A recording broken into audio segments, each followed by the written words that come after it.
Chapter 2579, Crimson-Eyed Sword Saint. Upon hearing Fire Dance's report, Shi Feng fell silent for a very long time. What was going on? NPCs? 1 Tier 5 NPC and 2 Tier 4 NPCs at that?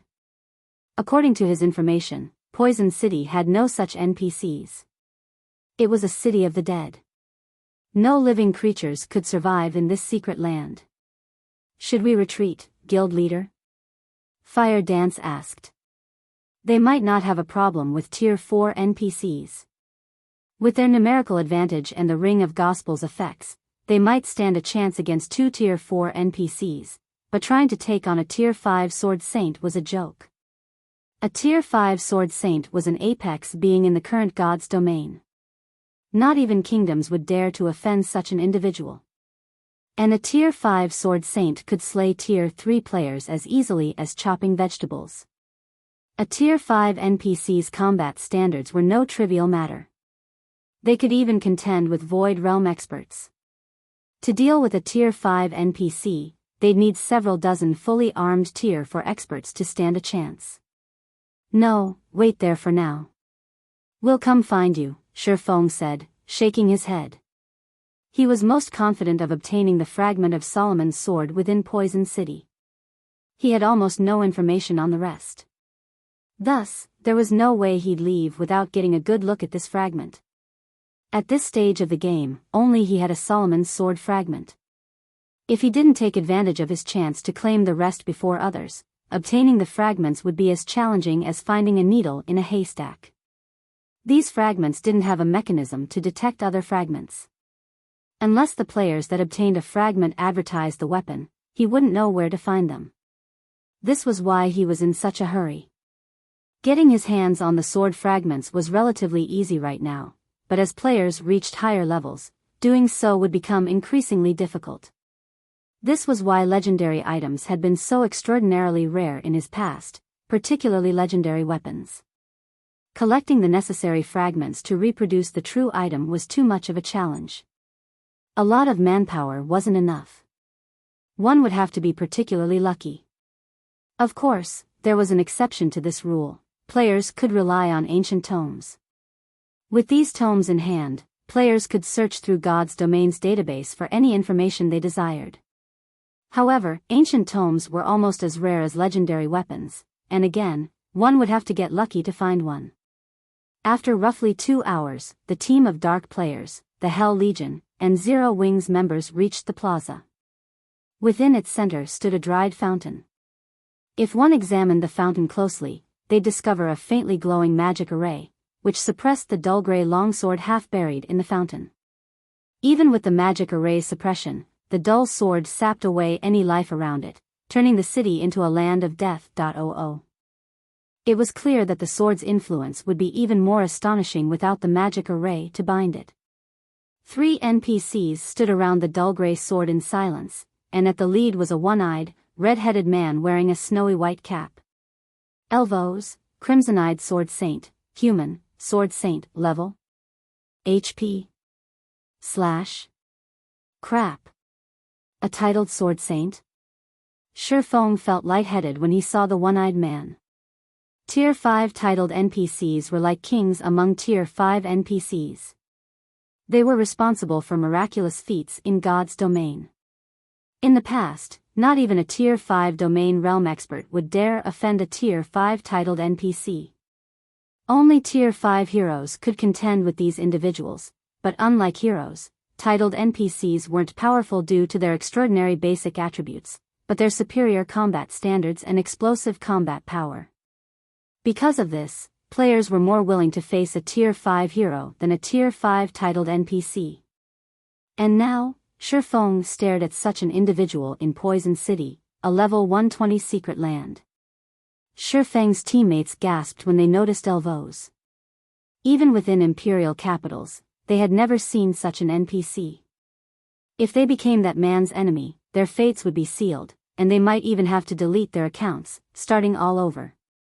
As Shi Feng hesitated on whether or not he should continue his personal mission for Solomon's sword's fragment, Elvos turned and looked at the wall his team hid behind. You've been watching for long enough. Show yourselves. Elvos calmly demanded.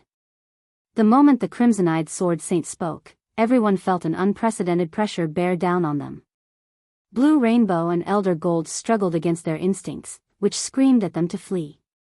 They could feel just how powerful this NPC was. If they made him unhappy, Elvos could render all of the progress they've made in God's domain useless. Such incidents had happened more than once in the Dark World before, and that was precisely why the other world's Dark players didn't dare to offend or casually approach Tier 5 NPCs.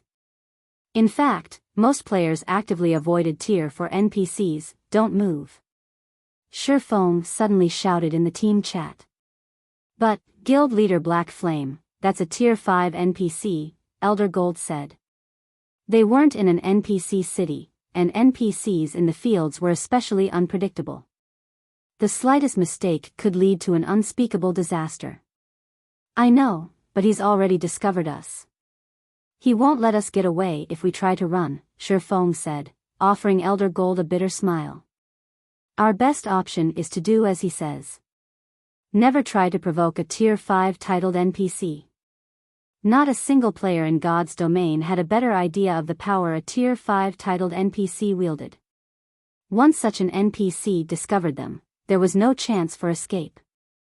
Not even Tier 5 domain realm experts were guaranteed to outrun a Tier 5 titled NPC. Moreover, Elvos' movement wasn't restricted as the demon god's phantom had been. If this man willed it, Shurfeng would die before he could even activate space movement or spatial gate. I understand. With the warning ringing in his ears, Elder Gold abandoned any thought of fleeing. As Shurfeng had said, a Tier 5 NPC's movement speed wasn't to be underestimated. Moreover, NPCs gained the ability to fly after reaching Tier 4. How could Tier 3 players like themselves possibly hope to outrun such a being? Moreover, the Tier 5 Sword Saint would view any attempt to flee as a challenge to his authority. The outcome of committing such an offense would be far graver than approaching the NPC directly. Under Shurfeng's lead, the team emerged from the small alley that had provided cover and approached the crimson-eyed Sword Saint. Greetings, esteemed Sword Saint. We are here to explore this secret land and accidentally discovered this place. Please forgive us for our trespass, Shurfeng respectfully apologized to Elvos, who currently sat before the fountain. Exploring this secret land? Elvos smiled. The NPC's tone then turned chilly as he continued, You've come for this sword, right? Well? Who commands your force? Killing intent. This was the killing intent of a bona fide Tier 5 titled NPC. Read latest chapters at Wuxia World. When Elvos' tone had chilled, Shurfeng and all of his team felt the pressure on them increase. They all felt as if lead weights had been tied to their limbs, and everyone struggled to breathe. It felt as if they had plunged into an icy hell. At the same time, they heard a series of system notifications. System, warning. Warning. System, you have triggered the epic event, Crimson Wrath. System, you have 30 seconds to make a decision, kill Elvos, the crimson-eyed Sword Saint, or accept the punishment of death. Chapter 2580, Blade Unsealed. Disaster descends. Everyone on the team, including Shurfeng, wore grim expressions when they saw the system notification. How did things turn out like this? This NPC is a lunatic. Magic Flash immediately began to despair. Whenever players triggered an event in God's domain, including epic events, the system didn't send them a warning beforehand. If even the system was warning them, that could only mean one thing: certain death. Moreover, they weren't at risk of suffering an ordinary death. Rather, their souls would be extinguished, thoroughly removed from God's domain. They'd have to restart from the very beginning. Even Hell Rush felt doomed, not to mention Magic Flash and the others from Dark Rhapsody in Deity Society. Ordinary deaths were already trouble for the Hell Legion's members. If they all had to start new accounts, their careers in God's domain were as good as over. His superiors might even kill him for this. Guild leader, let's split up and run. There is only one Tier 5 NPC. He can't catch all of us. The lucky ones might be able to get away safely, Blue Frost suggested. They had only one option left, escape. Whether they chose to fight the Crimson-Eyed Sword Saint or accept their death sentence, they'd meet the same end. They had to go for a third option. Overhearing Blue Frost, the rest of the team nodded in agreement. Sacrifices were inevitable, but that was still better than utter annihilation. They wouldn't have anyone but themselves to blame if they died. Do we really only have one option? As Shifeng sensed Elvo's killing intent growing stronger, he was flabbergasted. They had only come to a level 120 secret land, yet the main god system had set such an absurd trap. Human NPCs were different from demon gods. They wouldn't set a death trap for players for no good reason. Even if they did, they usually gave players a chance to survive. Did I miss some clue? The seconds flew by as Shifeng fell deep into thought. Guild leader Black Flame, what is the plan? We only have 10 seconds left to decide. With only 10 seconds on the system clock, Elder Gold and Blue Rainbow urged Shifeng, anxious. Acting rashly would only lead to a terrible outcome. The team's best chance was to move simultaneously, but even after more than 20 seconds, Shifeng had remained motionless. It was driving them crazy. When only 5 seconds remained, Dark Rhapsody and Deity Society's members grew restless. Just before they split up and ran, however, Shifeng moved. To everyone's surprise and confusion, he took the initiative to approach Elvos. Esteemed Sword Saint, we had no intention of offending you, and we did not come here under anyone's command. This is but a coincidence. If you refuse to believe me, I will challenge you in the name of the Sky Goddess. Shifeng declared as he walked up to the Crimson-Eyed Sword Saint. After his declaration, silence fell over the entire plaza. Guild leader Black Flame, are you insane? Blue Rainbow stared at Shifeng in astonishment as he issued a challenge. He's a Tier 5 titled Sword Saint. Guild leader? Blue Frost watched Shifeng, as well, utterly baffled. A Tier 5 NPC was no simple opponent. With the gods in seclusion, Tier 5 NPCs stood at the apex of God's domain. As a current Tier 3 player, just escaping a Tier 5 NPC would be miraculous, not to mention challenging one. You wish to challenge me? Elvos laughed. I'm afraid you don't yet qualify for such a fight, young man. Of course, I am quite open-minded. Since you wish to prove that you're not following anyone's command, I'll give you all a chance. Hearing Elvos offer another option, the team members took a deep breath, their eyes glued on Shifeng. This is actually possible? Blue Rainbow muttered, shocked. They had been on the brink of death, yet Shifeng's statement had opened a path for survival. His courage and capabilities were amazing. It is. The system notification was a hint. While defeating a Tier 5 Sword Saint seems impossible at first glance, that word has many meanings. The system never specified that we have to kill him to defeat him, so we don't necessarily need to clash with the NPC to defeat him.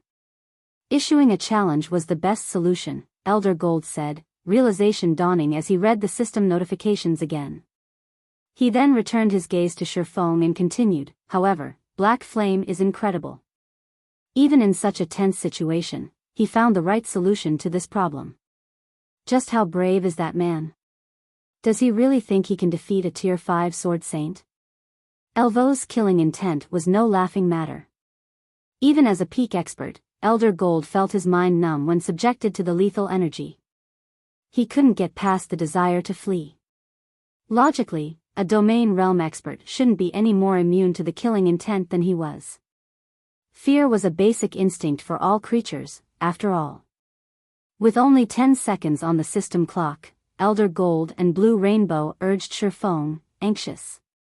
Acting rashly would only lead to a terrible outcome. The team's best chance was to move simultaneously, but even after more than 20 seconds, Shifeng had remained motionless. It was driving them crazy. When only 5 seconds remained, Dark Rhapsody and Deity Society's members grew restless. Just before they split up and ran, however, Shifeng moved. To everyone's surprise and confusion, he took the initiative to approach Elvos. Esteemed Sword Saint, we had no intention of offending you, and we did not come here under anyone's command. This is but a coincidence. If you refuse to believe me, I will challenge you in the name of the Sky Goddess. Shifeng declared as he walked up to the crimson-eyed Sword Saint. After his declaration, silence fell over the entire plaza. Guild leader Black Flame, are you insane? Blue Rainbow stared at Shifeng in astonishment as he issued a challenge. He's a Tier 5 titled Sword Saint. Guild leader? Blue Frost watched Shifeng, as well, utterly baffled. A Tier 5 NPC was no simple opponent.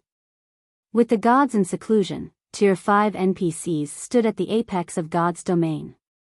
As a current Tier 3 player, just escaping a Tier 5 NPC would be miraculous, not to mention challenging one. You wish to challenge me? Elvos laughed. I'm afraid you don't yet qualify for such a fight, young man. Of course, I am quite open-minded. Since you wish to prove that you're not following anyone's command, I'll give you all a chance. Hearing Elvos offer another option, the team members took a deep breath, their eyes glued on Shifeng. This is actually possible? Blue Rainbow muttered, shocked. They had been on the brink of death, yet Shifeng's statement had opened a path for survival. His courage and capabilities were amazing. It is. The system notification was a hint. While defeating a Tier 5 Sword Saint seems impossible at first glance, that word has many meanings. The system never specified that we have to kill him to defeat him, so we don't necessarily need to clash with the NPC to defeat him. Issuing a challenge was the best solution, Elder Gold said, realization dawning as he read the system notifications again. He then returned his gaze to Shifeng and continued, however, Black Flame is incredible. Even in such a tense situation, he found the right solution to this problem. Just how brave is that man? Does he really think he can defeat a Tier 5 Sword Saint? Elvos' killing intent was no laughing matter. Even as a peak expert, Elder Gold felt his mind numb when subjected to the lethal energy. He couldn't get past the desire to flee. Logically, a domain realm expert shouldn't be any more immune to the killing intent than he was. Fear was a basic instinct for all creatures, after all. However, after everyone breathed a sigh of relief, Elvos continued. A cursed city lord runs Poison City. Since you are here to explore this city, facing him is inevitable. What I want of you is simple. Slay the city lord and free him of his curse. None of you will leave this city before fulfilling this task. If you try, I will personally dice you into mincemeat. System, congratulations. You have accepted the inferior legendary quest, Beginning of the End. Quest content, Slay Poison City City Lord. If all players within the secret land are slain, all souls will be extinguished. Rewards unknown. Hearing their new task, the team members' gloomy expressions returned. An inferior legendary quest. Moreover, this quest required them to conquer a level 120 secret land. Conquering a level 120 secret land was easier said than done. With their team's current strength, doing so would take around a fortnight. Failure was also likely. A level 120 secret land would be just as hard to raid as a level 120, super, large-scale, Hell mode team dungeon. Aside from the high weapon and equipment requirements, players would need sufficient combat standards. To make matters worse, they couldn't leave the secret land until they succeeded. Before they could process this abrupt development, the crimson-eyed Sword Saint began to chant an incantation. Pitch black, threefold magic arrays then appeared on the stone ground, releasing dense death energy. Suddenly, a 2-meter-tall man in exquisite armor emerged from the lethal energy cloud.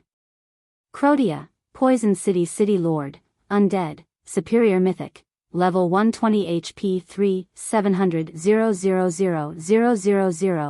3 700 000 read latest chapters at Wuxia World.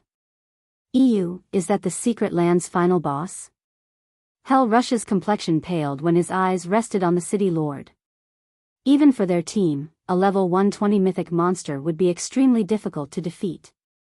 A superior mythic of the same level was no more than a natural disaster. Not even a 3,000-strong army of level 120, Tier 3 experts would be more than a warm-up for such a creature, much less a team of 1,000.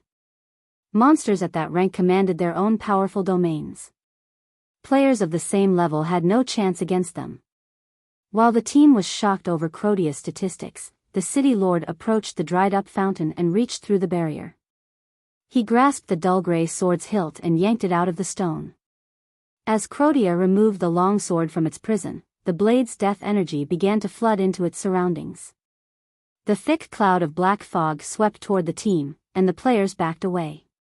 The black fog corroded everything it touched, and even the ground decayed, visibly darkening to a dull gray. "You may begin," Elvo's soft voice broke the silence as he gazed over Shurfeng and the others. Chapter 2581, Fighting a Superior Mythic? Startled by Elvo's command, everyone fell silent again. "How are we supposed to beat that?" Kola muttered, watching the dark cloud of death energy envelop Crodia. Crodia's aura had already been strong enough, and with his statistics, their team wasn't even certain they could kill him. After taking hold of the dull gray longsword, however, the city lord's aura had grown even stronger, and his statistics had undergone a significant transformation. Crodia, Poison City Lord, Undead, Superior Mythic, Level 120 HP 5, 400 000/5, 400 000 just under 5.5 billion HP was simply absurd. He could recover 54 million HP every second with his battle recovery alone. That was more than 10 million HP per second. To make matters worse, now that Crodia held the dull gray sword, the weapon's death energy had formed a domain that enveloped a 30-yard radius around him. Even from outside the domain, Kola could sense how powerful that death energy was. All life within this domain rapidly decayed, crumbling to ash. Even the stone ground turned into sand before their eyes. The domain didn't contain even a trace of mana, either. They could easily imagine what would happen to players that stood within that dusky cloud of death. Hell Rush and the others were just as dumbfounded. None of them had ever thought Poison City's final boss would pull such a move. Monsters didn't normally use weapons or equipment, which meant they didn't receive item bonuses, relying on their own basic attributes. Even then, monsters presented a challenge. Now that Crodia had a weapon and his set of armor, how were they supposed to fight him? "The system really isn't giving us any chance." Shurfeng watched Crodia with a disheartened smile. Under normal circumstances, Shurfeng would have some confidence of defeating the city lord with his ring of gospel, but seeing Crodia now, he didn't have much hope of winning this battle. Within secret lands, players couldn't summon their personal guards, and the team's average level was still 5 levels lower than this boss. They might not even last through the boss's first phase, much less slay the undead.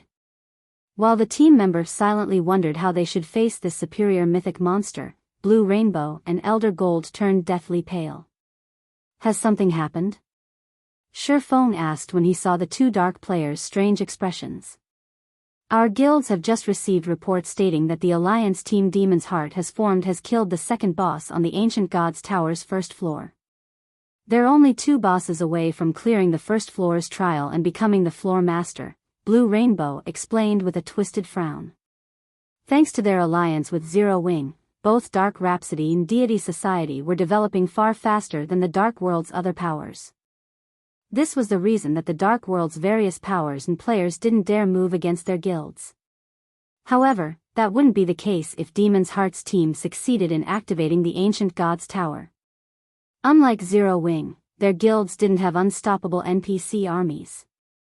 If the Dark World's various powers and players decided to turn against their guild's members, only annihilation would await them. "They've already started to raid the third boss?" The news stunned Shurfeng. Raiding the Ancient Gods Tower was as difficult as raiding a level 100+, super large-scale team dungeon. The Dark Worlds players should have needed at least 10 to 15 days before they'd have a chance of conquering the first floor, yet within 3 short days, the Alliance team Demon's Heart had already defeated the first 2 bosses. Their progress completely surpassed Shifeng's expectations. What should we do now, Guild Leader Black Flame? At this rate, Demon's Heart's Alliance team will conquer the first floor within 2 or 3 more days, Elder Gold asked anxiously. They hadn't expected Demon's Heart to be this powerful. Logically, even with the clues Demon's Heart possessed, the Alliance team shouldn't have made such astounding progress. Conquering the Ancient God's Tower's trials would require a large number of Tier 3 players and sufficiently powerful weapons and equipment. Worse yet, Dark Rhapsody and Deity Society's main force members were stuck in Poison City. Even if they somehow managed to defeat Crotia, catching up to the Alliance team was unlikely. We have no choice, we have to try, Shifeng declared, turning to the City Lord. Do you have a plan, Guild Leader? Aqua Rose asked. Their team only had a little over 700 players. Every member would need to deal at least 15,000 damage per second just to overcome Crotia's battle recovery. However, they were facing a superior Mythic. Even under normal circumstances, Tier 3 experts, who hadn't unlocked their mana body's full potential, would only deal a little over -10,000 damage per second to this boss. Since Crotia had grown even stronger with the grey longsword in hand, they'd likely deal even less damage. Even factoring in Shifeng and the several other players that had fully unlocked their mana bodies, they wouldn't have enough total damage per second to defeat the City Lord. Emichim. This boss has a weakness we can take advantage of, but I don't know if we'll succeed or not, Shifeng said, nodding. Shifeng usually wouldn't be in such a hurry to fight Crotia. Rather, he'd help his team continue their grind in Poison City first. The Crimson-Eyed Sword Saint had only demanded that they defeat the City Lord. He had said nothing about slaying Crotia immediately. They should be able to roam the city and increase their strength. However, Shifeng did not have that luxury right now. Demon's Heart was moving faster than he had expected. If they couldn't kill Crotia quickly and allowed Demon's Heart to occupy the Ancient God's Tower, only Dark Rhapsody and Deity Society would be at a disadvantage. Naturally, this was very bad news for Zero Wing, too. Shifeng had been able to rely on the teleportation gate to drastically restrict the number of dark players moving to the main continent. Without that restriction, however, the Dark World's residents could do whatever they wanted outside of Cold Spring Forest. This was exactly why he had wanted to control the teleportation gate. He only had 1 night division, and there was a limit to the territories he could protect. Shifeng turned toward his team and began assigning tasks. Kola would remain close to the boss, while the rest of the team would hide in the city's alleyways. Melee players would set up all kinds of traps, and ranged players would attack from the rooftops of various buildings. Remember, everyone. Only 100 players can be within 200 yards of the boss at any point. All melee players must stay away from Crotia. Healers, focus on the MT tanking the boss. Damage dealers just attack at will. MTs, switch positions once you've accumulated 3 stacks of death energy. Shifeng reminded his team once everyone was in position. If there aren't any problems, let's start the raid. Normally, they'd need a 1,000-man, Tier 3 team to raid Poison City's final boss, but when they had fewer than that, they could take the City Lord on in 100-man teams. By doing so, they'd lower the boss's HP to a minimum. In exchange, the 100-man teams would face more stringent requirements. With most of the team members not being able to fulfill those requirements, they'd have higher chances of success raiding this boss with 100-man teams. Upon hearing Shifeng's command, Kola charged at Crotia.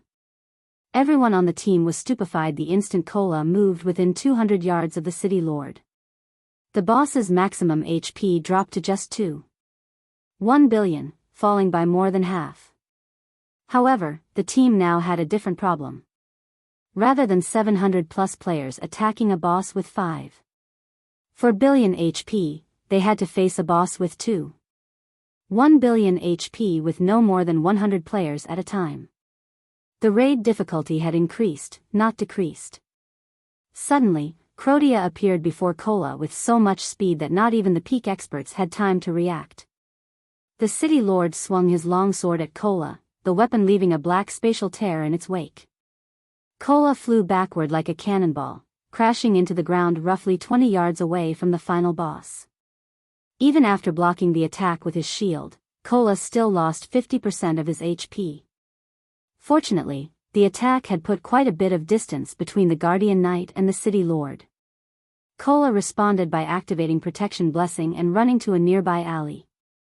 Meanwhile, 3 healers 50 yards away began to heal Kola in a frenzy, sacred lights and healing lights landing on the Guardian Knight, one after another, and restoring his HP to 2/3 of his max.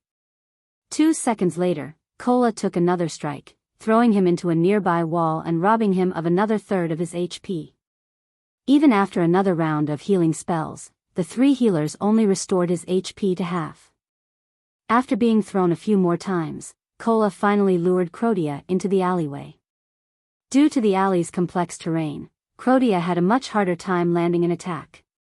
Just as the city lord was about to hit Kola again, he stepped on one of the landmines the team had planted in the alley earlier.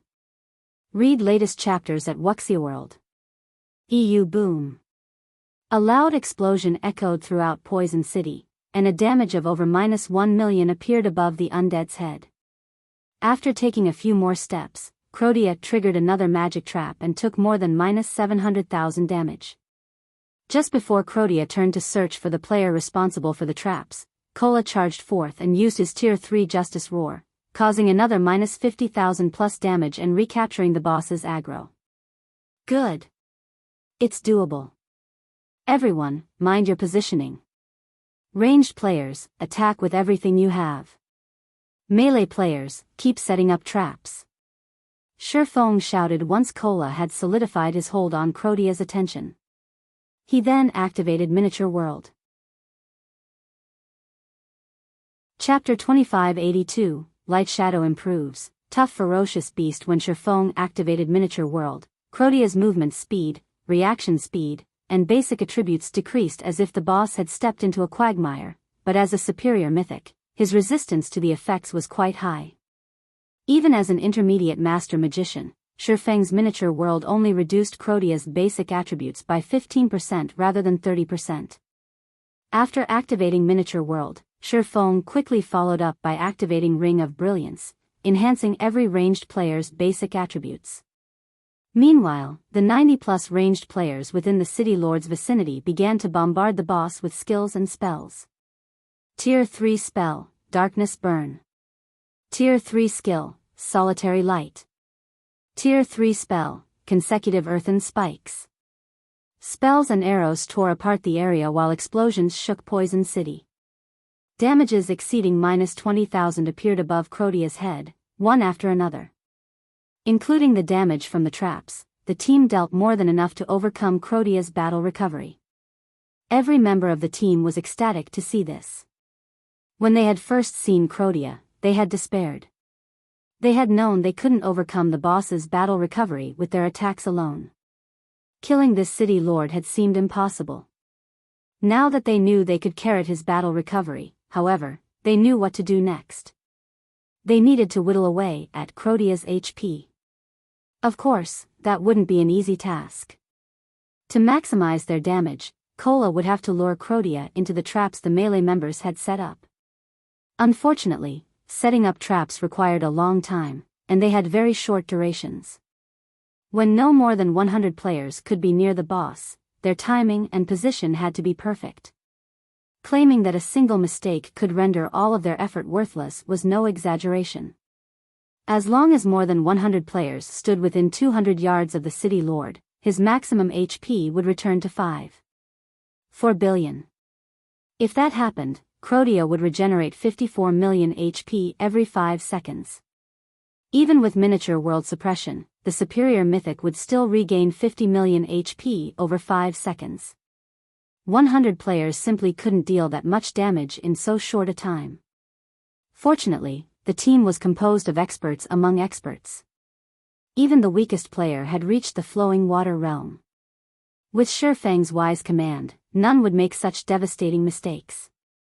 Shifeng heaved a rueful sigh upon seeing the team's flawless coordination. He had to admit that it was truly wonderful for a guild to have a team of such prowess.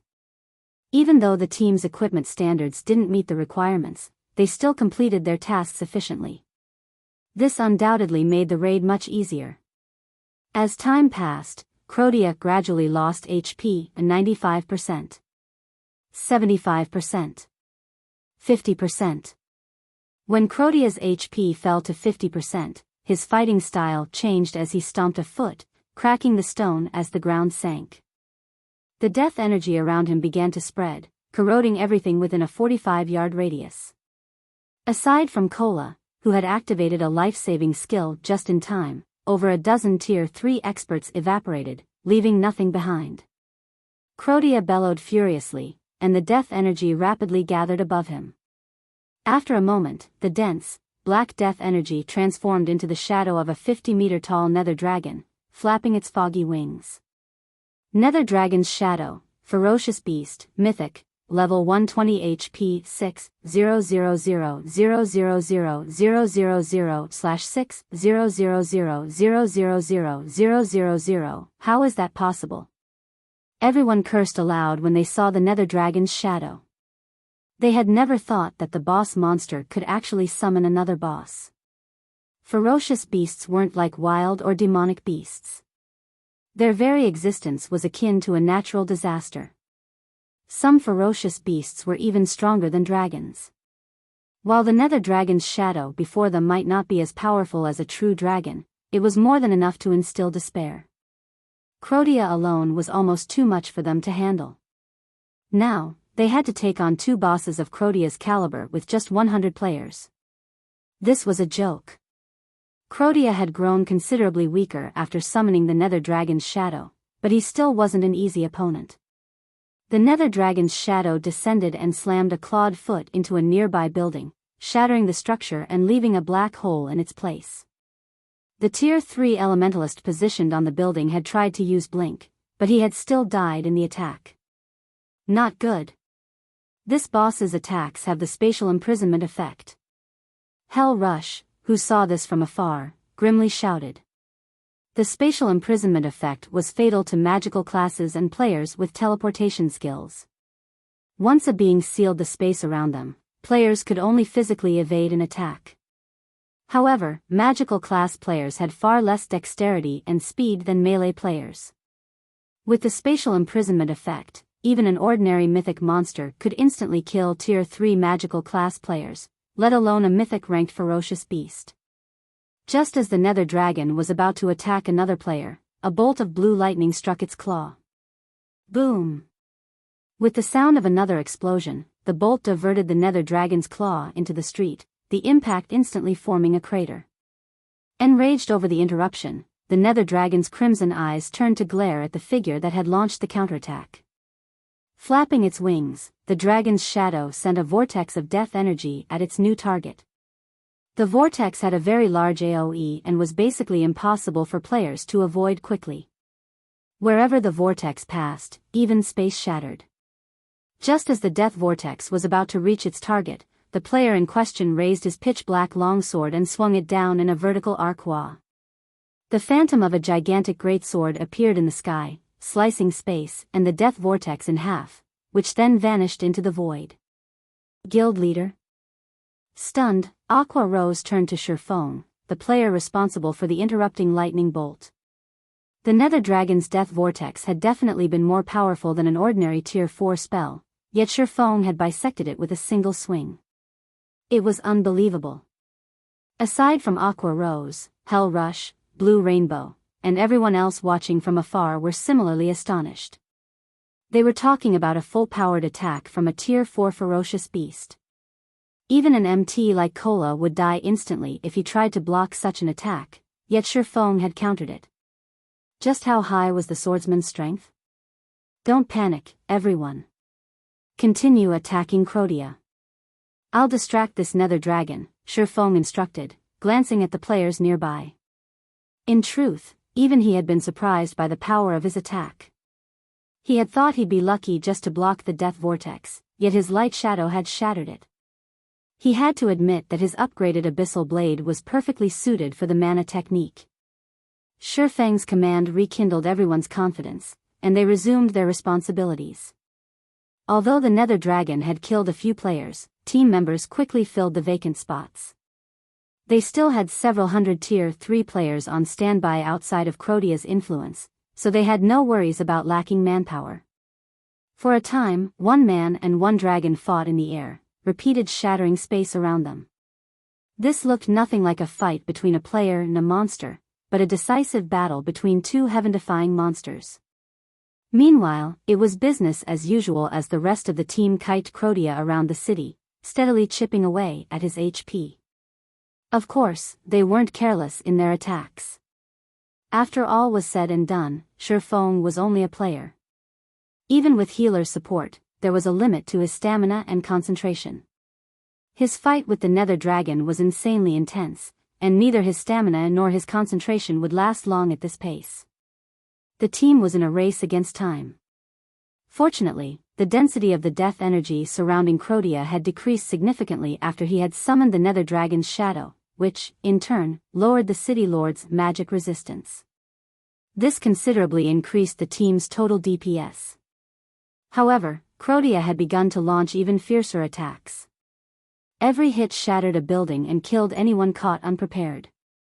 As a result, the team steadily lost members. Even as players died, however, Crodia's HP gradually decreased. 40%. 20%. 10%. Finally, when Crodia's HP fell to 1%, the Nether Dragon's shadow roared and transformed into over a dozen streams of death energy that returned to the final boss. Don't you dare think you can heal him. The sudden development didn't surprise Shifeng in the least. This was Crodia's trump card, which he would use when he was on the brink of death. Each stream of death energy could restore 3% of the superior Mythic's HP. To make matters worse, Crodia would summon the Nether Dragon's shadow once more after the healing process ended. This move had abruptly ended many superpowers raids in the past. Shifeng quickly activated the Abyssal Blade's Darkness Domain and executed Sword's Orbit, using the 36 streams of power of darkness to prevent the death energy from approaching the City Lord. Quick! Attack with everything you've got. I can't hold them back for long. Shifeng shouted as the streams of death energy began to move faster.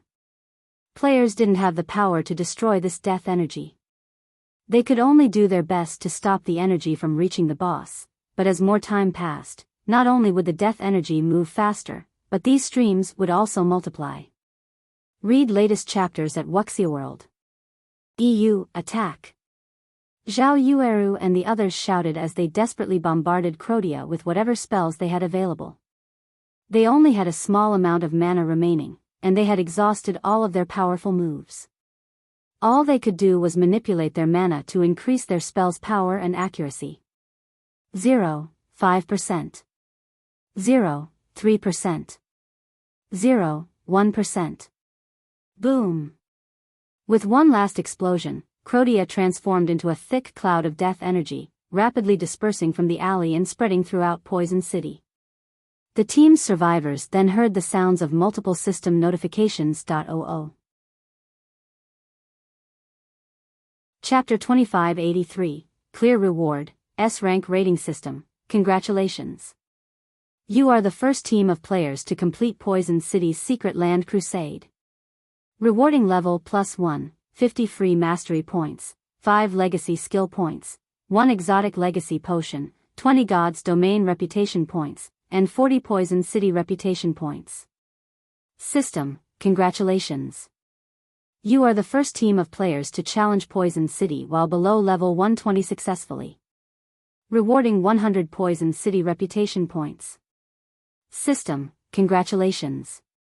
Your Poison City reputation has reached 100 points. Unlocking Poison City Exchange Merchant. You may now purchase Poison City's specialty items. System, congratulations. For completing the inferior legendary quest, Beginning of the End, in one day, you've received an S-Rank clear rating.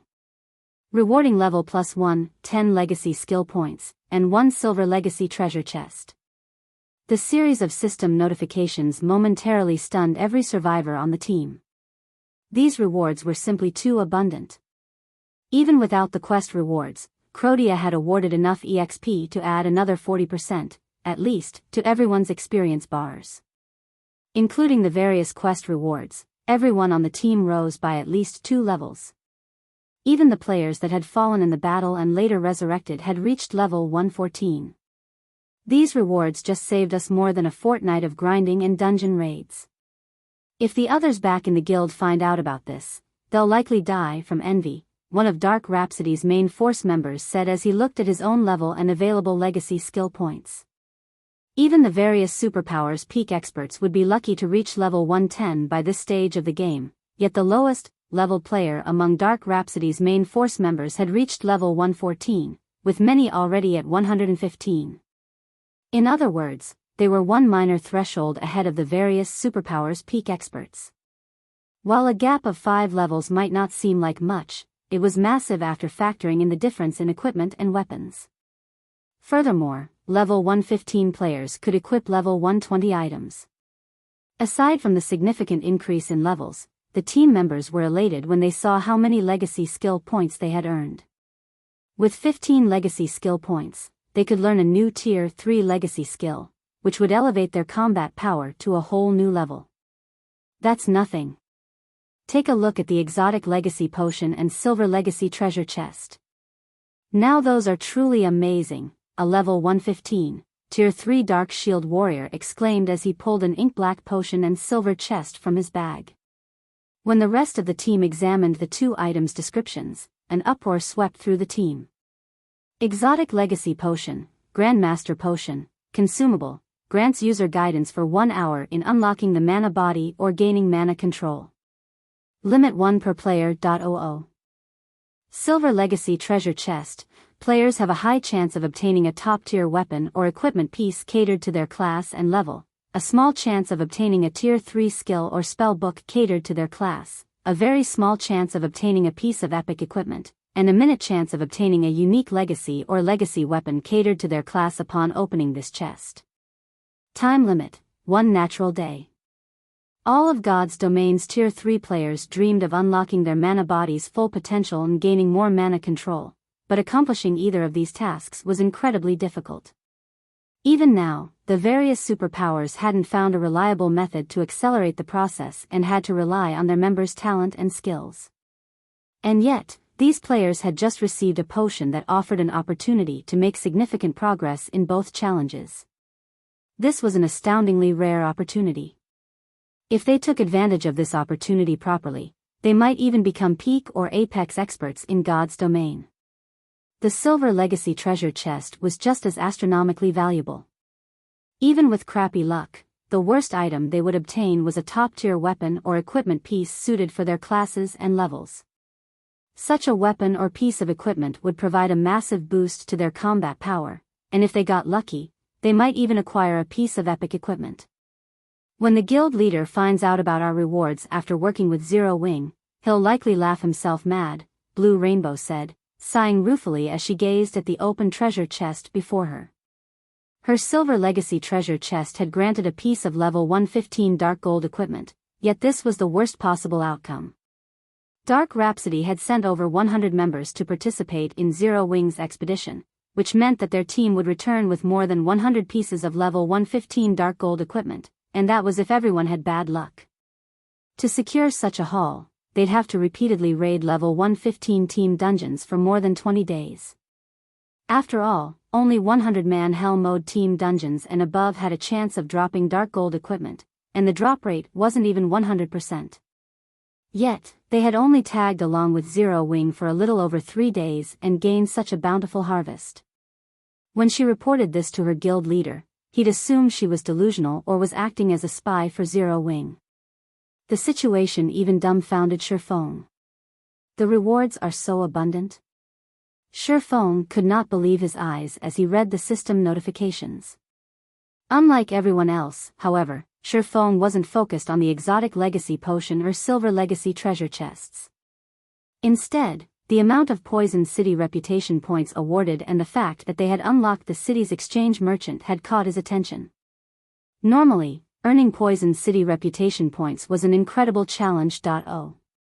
Players could only earn so many points by killing the final boss during the Secret Land's first clear. Subsequent kills yielded far less. Hence, players would need a very long time to gain enough points to get access to the exchange merchant. However, once the merchant had activated, players could purchase Poison City specialty potions, potion recipes, and forging designs for weapons and equipment with magic crystals. The most famous of Poison City's specialty potions had to be the Misfortune Potion. Each bottle cost 1,000 magic crystals. When consumed, players had a 30% chance to gain a 12-hour mana boost, a 60% chance for no effect at all, and a 10% chance to suffer 3 hours of mana deficiency. Unlike the exotic Legacy Potion, players could consume as many Misfortune Potions as they wished. Read latest chapters at Wuxia World. Once players had activated Poison City's exchange merchant and had enough magic crystals, quickly unlocking their mana body's full potential was entirely possible. Unfortunately, the Misfortune Potion was bound on purchase. In other words, only the players that had earned enough Poison City reputation points would have the privilege of using the potion. This was why the various superpowers of Shifeng's previous life had desperately raided Poison City again and again. Now, however, Shifeng's entire team had access to this highly sought-after privilege after clearing the city once. Once he suppressed his excitement over activating the exchange merchant, Shifeng glanced at the last system notification, which only he had received. System, congratulations. For completing the inferior legendary quest, Beginning of the End, with an S-rank clear rating, you have been awarded the Disaster Blade. You may seek out the Crimsonide Sword Saint for legacy guidance once or request the Sword Saint strengthen the Disaster Blade. You have 5 minutes to decide. Chapter 2584, Final Decision. Road to Tier 4. Shifeng could not help but hesitate when he saw the system notification. Both the legacy guidance and the Disaster Blade strengthening were incredibly rare opportunities. Not only would the legacy guidance help players unlock their mana body's full potential, but it would also help them reach beyond the 100% threshold. The knowledge a titled Sword Saint like Elvos had was especially valuable. With the Tier 6 gods in seclusion, a titled Sword Saint stood at the very apex of God's domain's powerhouses. Of course, the chance to strengthen the awarded weapon was just as precious. This opportunity involved imbuing one's mana in a weapon, granting the weapon a portion of their abilities. This wouldn't change any of the weapon's attributes, but the weapon's power and skill effects would receive a considerable boost. This could even grant the weapon hidden effects. If a titled Sword Saint imbued an epic weapon like the Disaster Blade with his mana, the weapon would be able to rival fragmented legendary weapons. Even the various superpowers experts would consider such a weapon godly. They'd essentially be able to use it for their entire careers in God's domain. The weapon's level limitation wouldn't be a concern either. It was possible to raise a level 100+ epic weapon or equipment piece's maximum level through certain means, although it would be more costly with a level 100+ epic weapon. However, if one could continue to use an epic weapon that rivaled fragmented legendary rank, the cost would be worthwhile. While Shifeng hesitated, he heard the sound of another system notification. System, you have 1 minute remaining. If you fail to make a decision before the time limit has ended, both options will be considered abandoned. With so little time remaining, Shifeng gritted his teeth and approached Elvos. Esteemed Sword Saint, I hope to obtain your legacy guidance, Shifeng earnestly declared. Are you certain? You have already unlocked your mana body, and based on how you accomplished that feat, you must have received legacy guidance from another powerhouse. I doubt my guidance will be of any significant help to you. In contrast, strengthening the Disaster Blade will certainly increase your strength, Elvos calmly informed Shifeng. I am certain, my lord, Shifeng replied, nodding. While he had unlocked his mana body's full potential, 100% wasn't enough for his future goals. He'd only reach greater heights by surpassing that threshold. Every powerhouse trod a different path, and obtaining more legacy guidance would definitely help him break past the 100% threshold. Most importantly, opportunities to receive legacy guidance were incredibly rare. If he missed this chance, he might never find another. Even after learning from the Heavenly Blue Saint's legacy guidance, he had only unlocked his mana body's full potential after combining what he had learned with a God's Heart's effects. Naturally, crossing the 100% threshold was far more difficult than reaching it. If he had to do so on his own, it would take ages before he made a breakthrough. He might never actually succeed. He had an epic ranked mana body, and going beyond 100% at that rank would be much harder than it would be with lower ranks. If he did not have enough help, his chances of making a breakthrough were minuscule at best, even with the help of a God's Heart. Thus, he had no choice. Strengthening the Disaster Blade would give him immediate access to a pseudo-fragmented legendary weapon and boost his combat power, but the Disaster Blade was a fragment of Solomon's sword. Once he found 5 sword fragments, he would have to combine them to reproduce Solomon's sword, which would render the strengthening useless. Moreover, Shifeng now had the fragmented legendary ranked Abyssal Blade. He no longer lagged behind others when it came to weapon standards. More importantly, Tier 3 wasn't the end for true experts, only a transition. Reaching Tier 4 was a far better option than obtaining another fragmented legendary item. As players reached higher levels, the strength differences between tiers would only grow. Sooner or later, the gap would grow so large that not even 1 or 2 fragmented legendary items would make a difference. Shifeng had also reached level 117, only 3 levels away from the level 120 threshold. Level 120. Naturally, the Tier 4 promotion quest would be much harder than the Tier 3 quest. The two weren't even on the same level. The Tier 3 promotion quest would be like a normal mode party dungeon, while the Tier 4 quest would be as challenging as a 100-man, Hell mode team dungeon. There was a qualitative difference between the two. Most mainstream experts were capable of reaching Tier 3. Even if they couldn't do it at level 100, they could complete the quest after reaching level 120 or level 130. Tier 4, however, was a different story. If one truly couldn't complete their Tier 4 promotion quest, they'd never do so, even after reaching level 200. Because of this, Tier 4 experts had been incredibly rare in the past, even among the various superpowers. Anyone that successfully reached Tier 4 instantly became a guild upper echelon.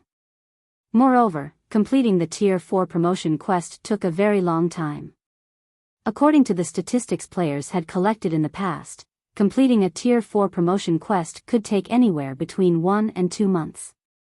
However, Shifeng also had to face the Silver Divine Dragon, Auerbach's trial, so he was in a rush. If he couldn't reach Tier 4 before he had to undertake the Divine Dragon's trial, his chances of clearing the trial would be all but 0. Unfortunately, he couldn't afford to lose Auerbach due to the many benefits the Divine Dragon's companion enjoyed. It had also helped him secure a foothold on the Western continent. In his current state, Shifeng estimated that his chances of completing the Tier 4 promotion quest were only around 10% or 20%. He had no choice but to grab a hold of whatever opportunities that would help him increase his chances as soon as possible. "It seems you have already decided on your path," Elvos said, and he seemed to look at the swordsman before him in a different way. He no longer viewed Shifeng as a weaker being, but as an equal. He then retrieved a crystal ball and handed it to Shifeng, saying, "This is the experience I have gained over the years. I hope it will be of some help."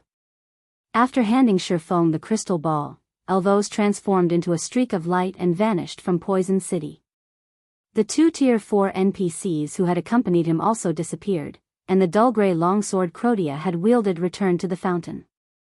Removing the Disaster Blade from the fountain, Shifeng stored it in his bag. He had no intention of using the weapon at all. Unlike ordinary weapons, the Disaster Blade would convert its user's mana into dense death energy, which would affect everyone that came into contact with it, aside from the user. Just having the weapon passively equipped would influence the carrier's surroundings. The weapon's properties made it utterly unsuitable for ordinary players. Only dark players that preferred to work solo could wield the blade properly. This was another reason that Shifeng had declined the chance to strengthen the disaster blade. Read latest chapters at Wuxia World. EU Guild Leader, we've finished collecting the boss's loot, Aqua Rose excitedly reported once Shifeng had finished his conversation with Elvos. We've gained quite a harvest this time.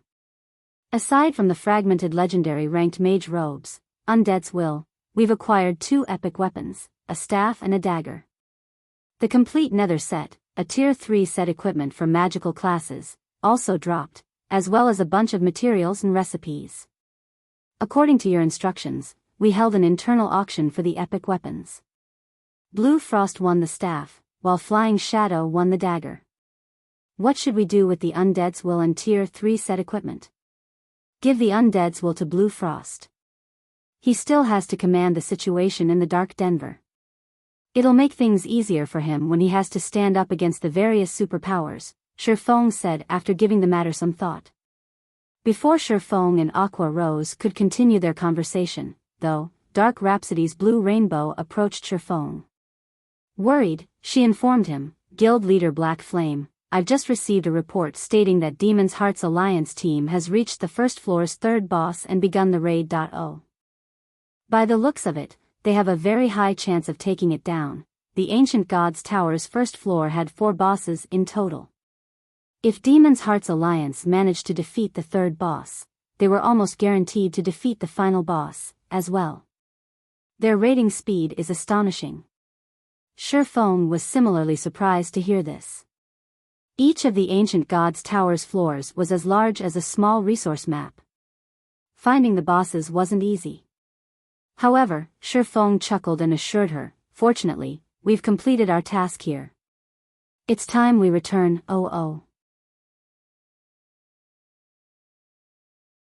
Chapter 2585, Small Problem, Raid begins.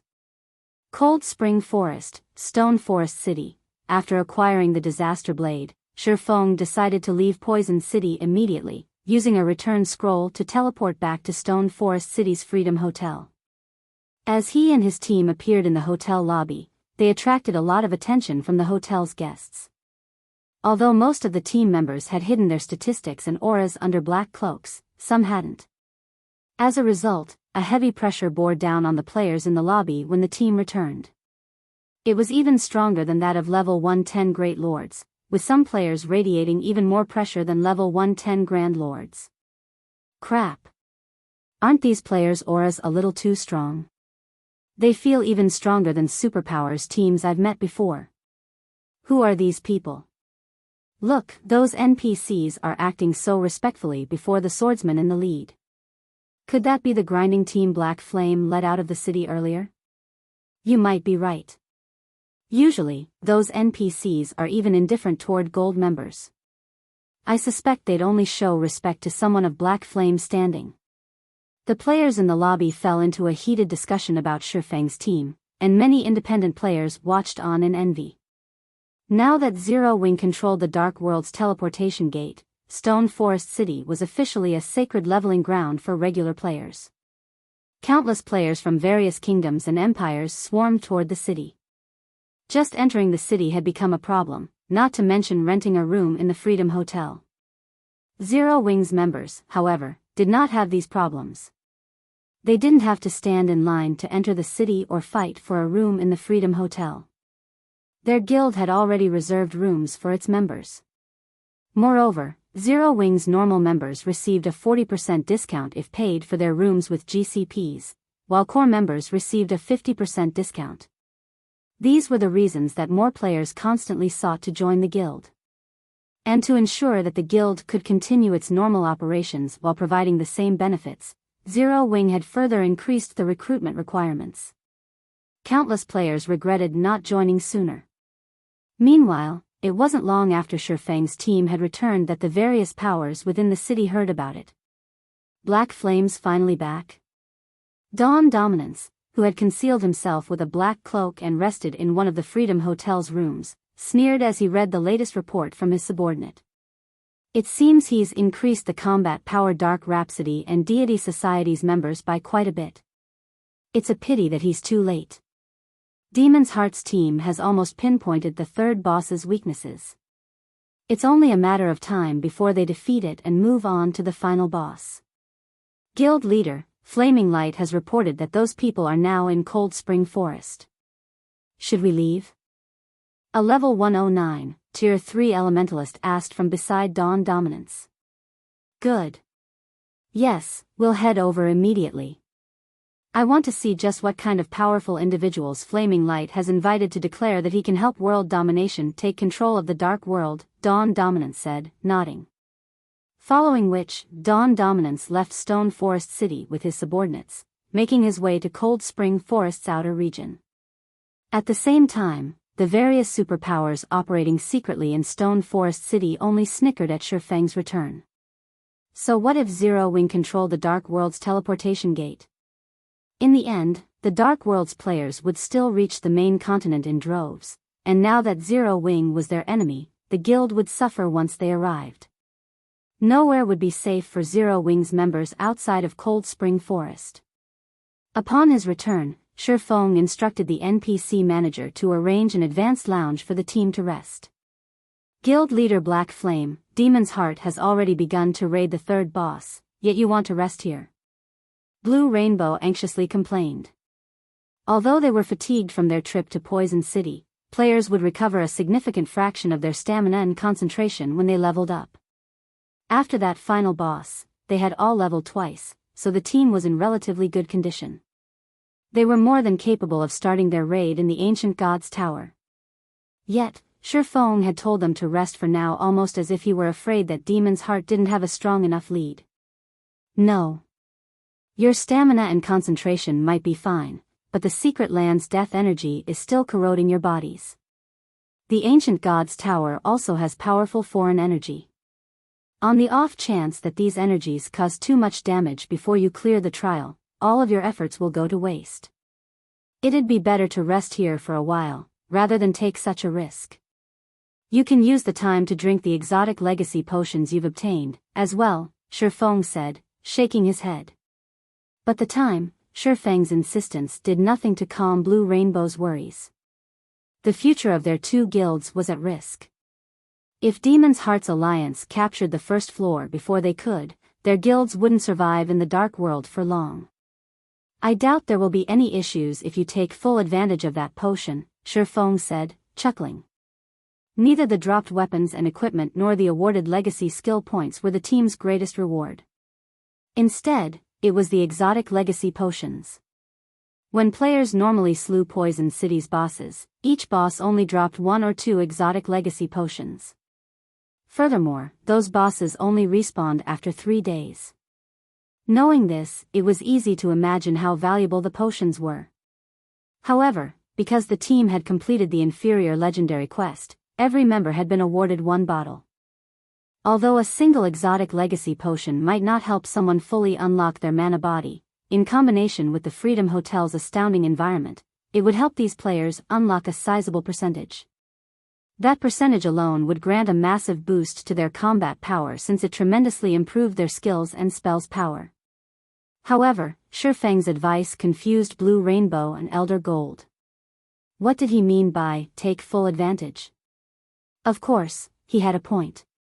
While their consecutive leveling had cleansed them of a portion of the foreign energy, much still remained.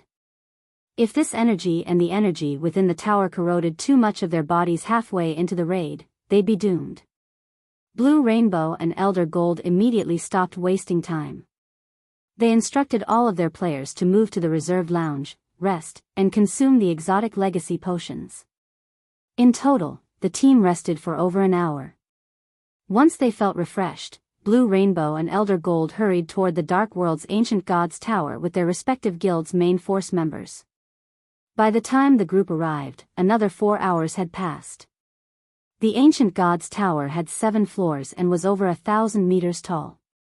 Players, whom the Dark World's various powers had stationed to guard the entrance, didn't try to stop the group when Blue Rainbow and Elder Gold arrived. They simply stepped aside and let the force enter the tower, notifying the team within of their arrival. Meanwhile, a 6-meter-tall, level 113 Mythic ranked or lay lifeless before Demon's Heart's team within an ancient city on the Ancient Gods Tower's first floor. Elder Heart, our scouts have located the fourth ancient city, a level 110, Tier 3 Dark Ranger reported, approaching Furious Heart. In addition, our brothers at the entrance have informed me that Dark Rhapsody and Deity Society's members have entered the tower. They've finally decided to show up. The report surprised Furious Heart. How many people did they send? Are Zero Wings members with them? Their team had already defeated the first floor's third boss and located the final boss. He found it surprising that the two guilds would bother to show up now. They must have brought powerful support with them and were confident of surpassing the Alliance team's progress. Just a little over 200. We didn't see any of Zero Wings members or the Outside Worlds players among their team, the Dark Ranger reported. Just a little over 200? Have those guilds lost their minds? For a moment, Furious Heart wondered if he had misheard the Tier 3 Dark Ranger. Demon's Heart's Alliance had sent over 1,000 Tier 3 experts just to increase their chances of raiding the Ancient Gods Tower. What could a measly 200-plus Tier 3 experts possibly accomplish? Read latest chapters at Wuxia World. EU, should we send our spies to find out more? The Dark Ranger asked. No need. To think they would dare enter the tower with so few players, do they think this is some kind of playground? Furious Heart said, shaking his head. Chuckling, he continued, let them struggle. They're only fools if they thought they could rely on Zero Wing.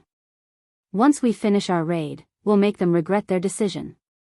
With that, Furious Heart commanded his team to head toward the final boss. He completely disregarded the matter involving Dark Rhapsody and Deity Society. In the meantime, Dark Rhapsody and Deity Society's main force members stopped before the doors to the Ancient Gods Tower's first floor. Alright, let's start the raid. Blue Rainbow exclaimed, glancing over the team.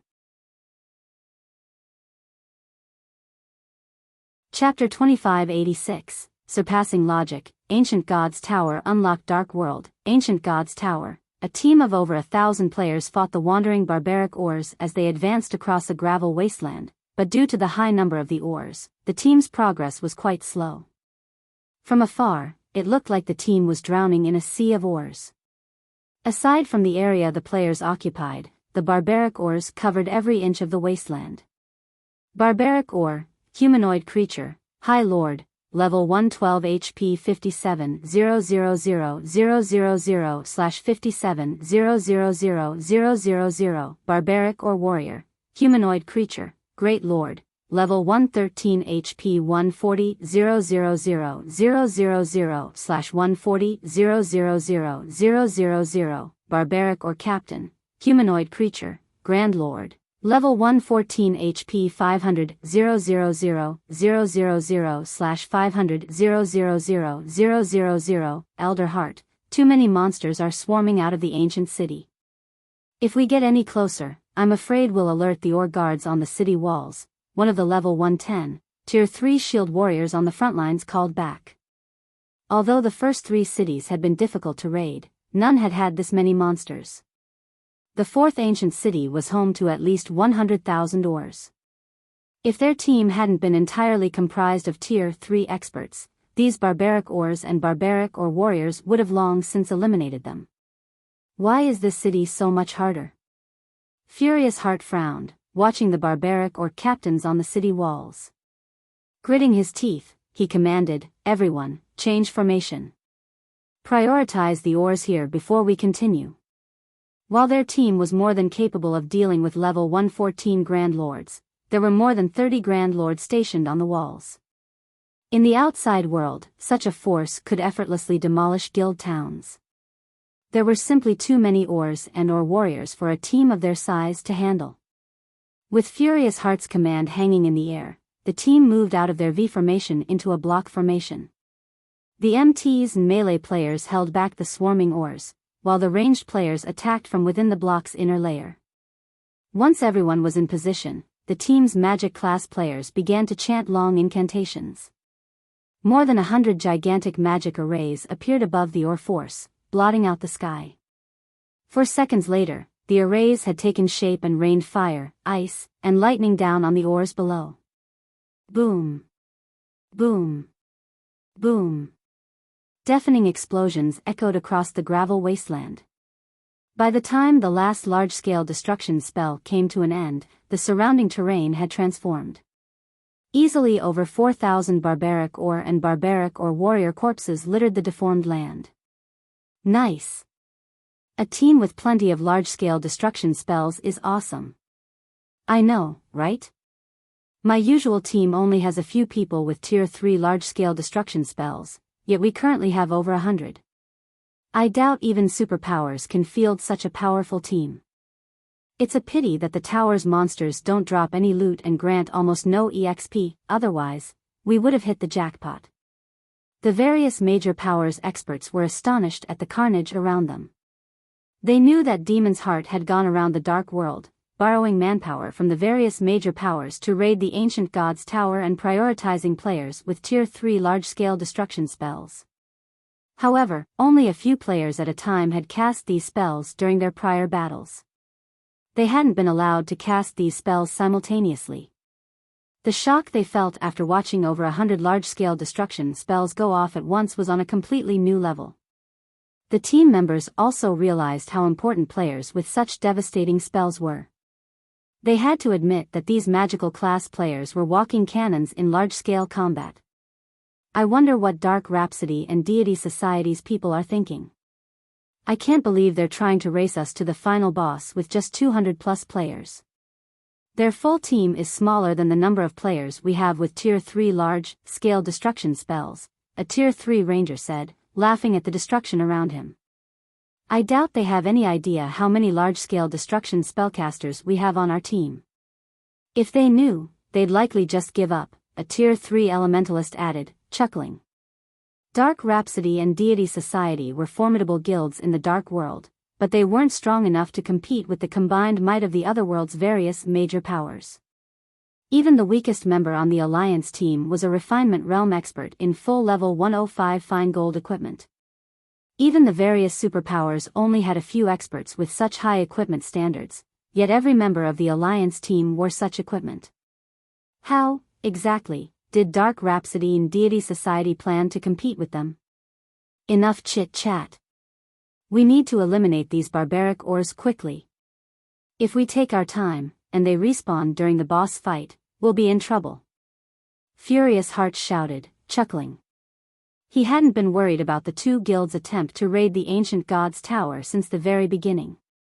Not even Zero Wing could help them now. Not only did the Alliance team consist of peak combatants from the Dark World's various major powers, but it also had support from the main continent's various superpowers. Finally, after over a dozen hours of fighting, Furious Heart and his team had obliterated the barbaric or army on the gravel wasteland and in the ancient city. Now, only the final boss and a few guards remained. Barbaric or king, humanoid creature, archaic species, mythic, level 114 HP 3,500,000/3,500,000,000, barbaric or guard, humanoid creature, specialized Grand Lord, level 114 HP 600,000/600,000,000. When they saw the barbaric or king and 8 barbaric or guards in the ancient tower within the city's heart, Furious Heart and his companions gasped. An ordinary mythic boss was already a major challenge due to their incredibly high basic attributes and combat standards. However, a mythic-ranked archaic species was even more powerful in both regards. Meanwhile, the system would enhance one aspect of specialized monsters. In other words, they could transcend tiers in a specific way. Hence, specialized Grand Lord's combat power could sometimes rival that of ordinary mythic monsters. Now, their team had to face 8 pseudo-mythic monsters, and including the boss, a total of 9 Tier 4 opponents. This force could even destroy guild cities. Elder Heart, the guards, and the boss are too close to each other. If we attack one, all 9 will respond, a level 110, Tier 3 assassin from World Domination warned, frowning. Then we have no choice but to fight them all at the same time. Once we begin, lure the 8 monster guards aside and kill them first. We'll focus on the boss afterward, Furious Heart decided after giving the matter some thought. His teammates nodded when they heard his plan. While quite a few mobs surrounded the boss, they had over 1,000 players and could easily afford to split up their combat power to distract the boss, while the rest finished off the guards, who had significantly less HP. Once the plan had been agreed upon, everyone got to work. Read latest chapters at Wuxia World. EU. Just as the team's MTs were about to split up and lure the boss and its 8 guards, however, they all heard the sound of a series of system notifications.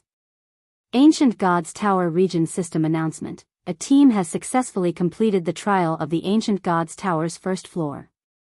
The teleportation arrays on the first floor have now been unlocked. Ancient Gods Tower Region System Announcement. A team has successfully completed the trial of the Ancient Gods Tower's first floor. All players on the first floor will be automatically teleported to the first floor's inner sanctum in 3 minutes. Please make the necessary preparations. How is this possible? After hearing the system announcements, the central tower went quiet. Chapter 2587, One Step Ahead. Frightening levels. We haven't even started on the boss, yet the trial's been cleared? Did another team get ahead of us? Did some power send a team into the tower in secret before we got here? Impossible. No one can field a team powerful enough to clear the tower without anyone noticing. No one on the Alliance team could believe their ears when they heard the system announcement. At the same time, they all wondered which team had just conquered the Ancient Gods Tower's first floor. But even after racking their brains for a long moment, they couldn't think of anyone who could pull it off. They had first-hand experience with the first floor trial, so they knew just how challenging it was. Not only would a team need at least 1,000 Tier 3 Refinement Realm experts, but they'd also have to be fully armed with top-tier equipment. Their Alliance team had even been forced to borrow their top-tier weapons and equipment from the main continent's various superpowers. Procuring enough of these items was simply impossible for the Dark World's various major powers. Could it be Dark Rhapsody and Deity Society's team, Elder Heart, the level 110, Tier 3 assassin from World Domination wondered? Impossible. Furious Heart's reply was instinctive. They only entered the tower less than half a day ago. With just 200 plus players, they won't even be able to handle the outer area's monsters, much less the monsters within the 4 ancient cities. I guess you're right. Even with top-tier equipment, they'd need a lot of time to figure out the boss's patterns and weaknesses. They'll be lucky to raid the first boss so quickly, not to mention all 4, the assassin said. He silently scolded himself for being stupid enough to think Dark Rhapsody and Deity Society could be responsible for capturing the first floor. Since they couldn't do it, who just did? Everyone in the Dark World knew that Dark Rhapsody, Deity Society, and World Domination were the 3 strongest guilds in their otherworld, and no other guild could compare. Hence, he found it hard to imagine that some hidden power, capable of accomplishing such a feat, existed. I don't know who foiled our plans, but it's fine as long as it wasn't Dark Rhapsody or Deity Society, Furious Heart commented after taking a moment to calm his rage. We'll figure out who they are when they system teleports us to the inner sanctum. The appearance of a third faction certainly surprised Furious Heart, but it wasn't something to make a fuss over. Plenty of major corporations had invested in God's domain, and there were bound to be some who secretly developed their powers, waiting for an opportunity to shine. That was, after all, Demon's Heart's situation. This wasn't the worst possible outcome. With how much influence Demon's Heart and the various superpowers possessed, they weren't afraid that this third faction wouldn't cooperate. Rather, allying with them would be the wisest move this faction could make. The other powers members nodded in agreement.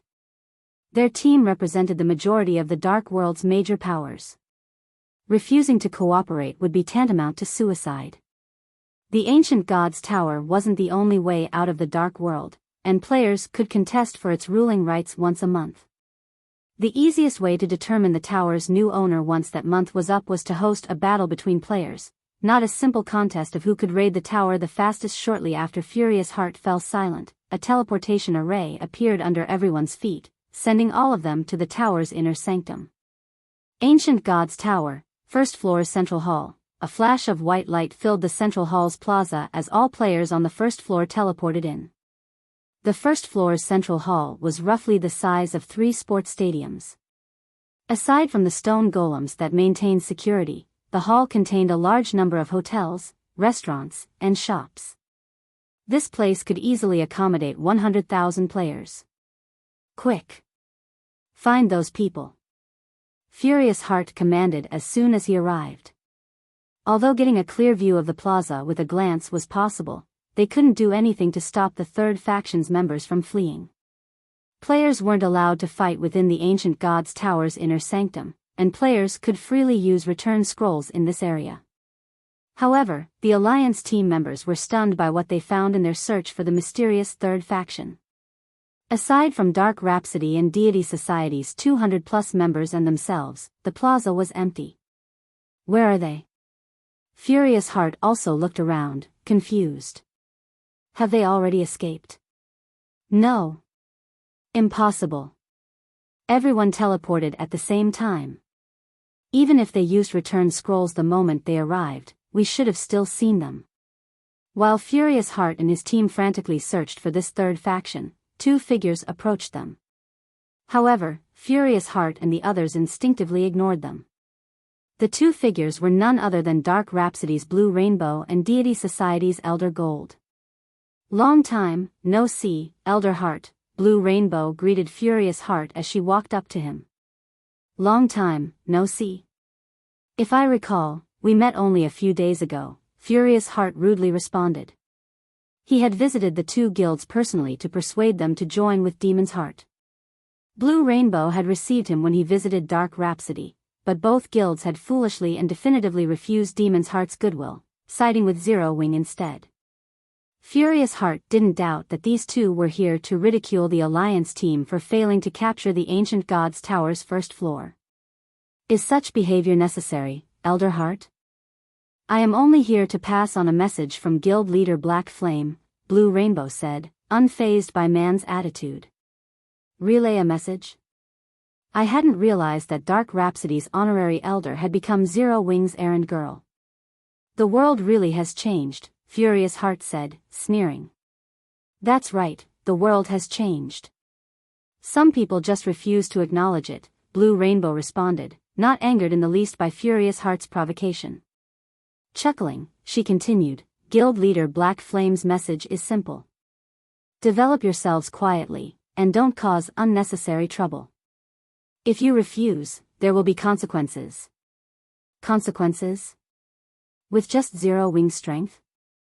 Demon's Heart's foundation and strength are leagues beyond what Zero Wing can imagine. Furious Heart growled disdainfully. While I admit that we failed to secure the first floor's first clear, can't the same be said of you? The same of us? The question surprised Blue Rainbow. After a moment, she simply shook her head before turning and leaving without another word. Elder Gold, who had stood beside her, just chuckled before he walked off. What are you laughing about? Furious Heart bellowed after the older man. Read latest chapters at Wuxia World. He didn't receive a reply, however, and in the next moment, Dark Rhapsody and Deity Society's members pulled return scrolls from their bag as they prepared to leave the Ancient God's Tower. Just as Furious Heart was about to say something else, he heard a voice. Something's not right, Elder Heart. Look at their levels, the assassin from World Domination exclaimed. Everyone from the Alliance team turned to examine the other players' levels, and what they saw left them utterly flabbergasted. Level 115? How is that possible? Chapter 2588, Inhuman Abilities, Dark World Shaken. Furious Heart was dumbfounded at the levels of Blue Rainbow and the others. Even the peak experts of God's domain had only reached level 110 and were still a far cry from level 111. Nevertheless, the majority of Dark Rhapsody's and Deity Society's members present here were at level 115 already, with even the lowest level player among them at level 114. How are their levels so high? What did Zero Wing do? Furious Heart's eyes were wide with astonishment as he gaped at Blue Rainbow and Elder Gold. Furious Heart had personally met Blue Rainbow and Elder Gold just a few days ago. Back then, both of them were only at level 109. Now, in less than a week, they had actually leveled up 6 times and reached level 115. The only explanation Furious Heart could think of for this situation was the expedition Dark Rhapsodies and Deity Society's main force members had gone on with Zero Wing. However, no matter how he cudgeled his brains, he simply couldn't figure out how Zero Wing could fast-track the 2 guilds' main force members leveling that much. Past level 100, leveling up became incredibly difficult. Even Tier 3 experts would need 2 or 3 consecutive days of relentless grinding to level up once. However, the 2 guilds' main force members had disappeared for just a little more than 3 days, yet every one of them had gained around 5 or 6 levels, which meant they leveled up nearly twice a day. Even a super guild mobilizing all of its available strength to help just one individual level up couldn't accomplish such a feat. Zero Wing, on the other hand, had done so for more than 200 players. Just what kind of resources and manpower would such a feat entail? Elder Heart, look at their equipment, the Tier 3 assassin from World Domination said, pointing at the gear of Dark Rhapsodies and Deity Society's members. When Furious Heart did as the assassin suggested, he gasped in shock. Am I dreaming?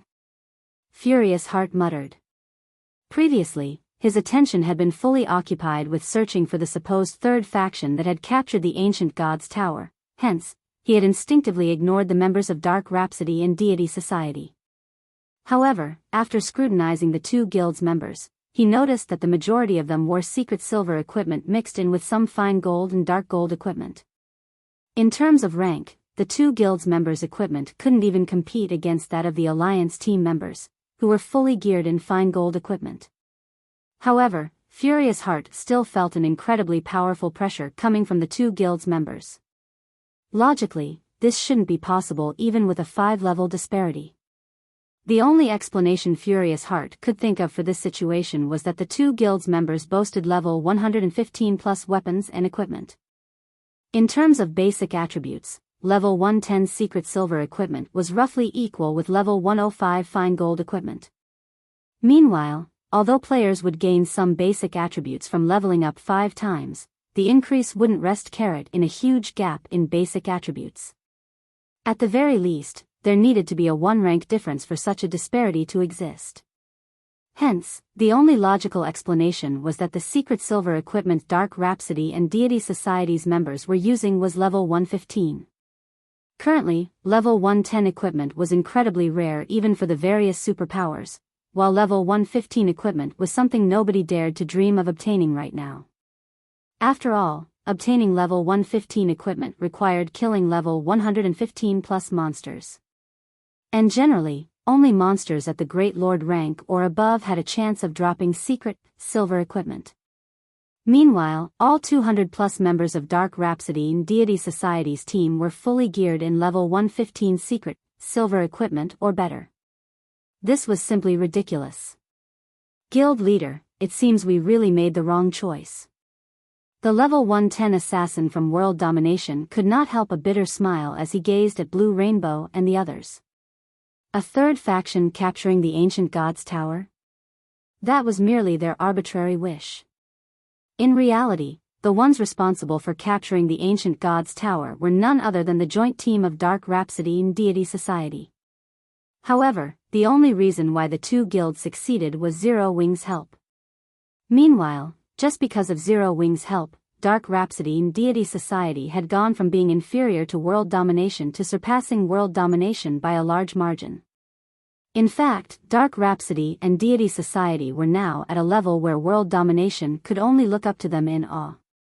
With the 2 guilds having captured the ancient god's tower, it was already obvious that they would experience tremendous development in the Dark World.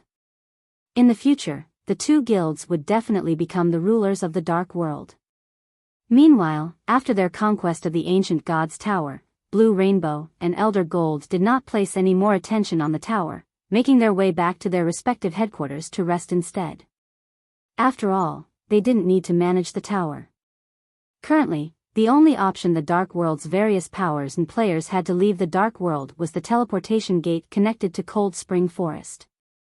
As for using the ancient god's tower's teleportation arrays, that would simply be a waste of time and resources.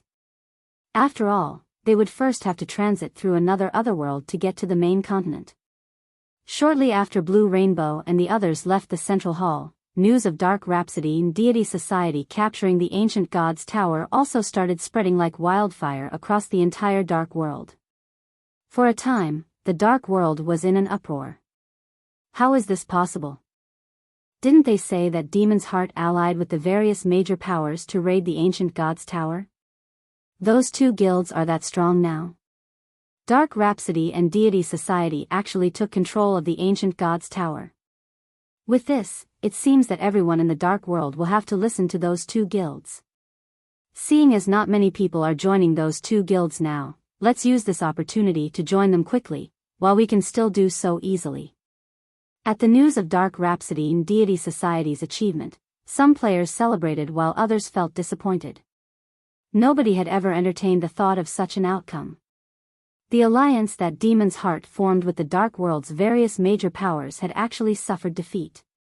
This outcome solidified Dark Rhapsody and Deity Society's position as the top two guilds of the Dark World. Now, the dissatisfaction of the Dark World's many players no longer mattered. Nobody would be able to stop the two guilds' development, trying to do so would simply be suicide. After all, the two guilds could easily prevent their enemies from ever setting foot outside the Dark World. While players could grind and level up inside the Dark World, it was sorely lacking in level 100+ resources. Players restricted to grinding in the Dark World would experience extremely slow leveling speeds. If this situation continued over a long period, the gap between the two guilds' members and those barred from leaving the Dark World would only widen. Meanwhile, among the Dark World's players, the ones most surprised by this outcome would have to be the members of Dark Rhapsody and Deity Society, especially the upper echelons and guild leaders of the two guilds. However, what truly surprised the upper echelons and guild leaders of the two guilds wasn't the successful capture of the ancient god's tower's first floor but the levels and equipment of Blue Rainbow, Elder Gold, and the others. With such levels and equipment, no power would be capable of contending against their two guilds even on the main continent, much less in the Dark World. However, only Blue Rainbow, Elder Gold, and the members of the two guilds' main forces knew that, in reality, their greatest gains from partnering with Zero Wing weren't these things but the exotic legacy potions they obtained. Due to the exotic legacy potion and the Freedom Hotel's effects, every member of their team had successfully unlocked 40% of their mana body's potential on average. As for Blue Rainbow and Elder Gold, the two of them had even managed to release 60%, only 40% away from fully unlocking their mana bodies. Cold Spring Forest, Stone Forest City, Freedom Hotel, Guild Leader, this is terrible. Now, not only have Dark Rhapsody and Deity Society taken control of the ancient god's tower, but their main force members are also far ahead than ours in both levels and equipment. At this rate, I'm afraid, a level 110, Tier 3 assassin from World Domination said worriedly to Dawn Dominance, who was currently resting inside the Freedom Hotel, through a video chat. It seems I really underestimated Zero Wing. I never thought that it would possess such capabilities. Those two guilds sure have found themselves a powerful backer this time, Dawn Dominance remarked, his mood indescribably calm despite having read his subordinate's report regarding Dark Rhapsody and Deity Society's achievements. His reaction made it seem as if this matter was completely unrelated to him. In fact, a faint smile even graced his face right now. Guild leader? The Tier 3 assassin was confused when he saw Dawn Dominance's reaction. I admit that Zero Wing is very powerful. However, Zero Wing's era will end very soon, Dawn Dominance said, chuckling. Guild leader, do you have some method to deal with Zero Wing and the two other guilds? The assassin asked, curious. Zero Wing, Dark Rhapsody, and Deity Society currently controlled all the exits from the Dark World. The daily growth of the three guilds was no laughing matter. He found it truly hard to imagine that World Domination had some way to oppose Zero Wing. Take a look at this, Dawn Dominance said, his smile widening as he took out a dark gray crystal ball and displayed it through the video chat. As soon as Dawn Dominance took out the crystal ball, the space around it started darkening, the corrupted space giving off an indescribably strange feeling. In fact, even space itself started cracking, due to the evil energy the crystal ball released. What dense energy! It can practically rival the energy in 7 luminaries crystals, the assassin exclaimed in shock. I need you to do something for me. Take this crystal and harvest the lives of the Dark World's players. Harvest as many as you can. Once this crystal has collected enough energy, it'll be the end of Zero Wing and those 2 other guilds. Dawn Dominance said. Understood. I'll get it done right away. The assassin nodded before disconnecting the call. Read latest chapters at Wuxia World. EU. In the meantime, when the main continent's various superpowers found out that Dark Rhapsody and Deity Society had taken control of the Ancient God's Tower, they could not help feeling surprised at Zero Wing's capabilities. As for Shifeng, after resting sufficiently, he returned to Star Moon Kingdom's White River City. White River City, Adventurers Association, 2nd floor VIP reception room, Lord Bronze Legatee, how may I be of service? Senior Administrator Lorraine asked, smiling as she entered the room. I wish to transfer the Lost Town under my name to the 10 Saints Empire's Demon Wolf Mountain Range. May I know if that is possible? Shifeng asked her. The loot from raiding Poison City included not only excellent equipment and materials but also a town transfer order for level 100 plus maps.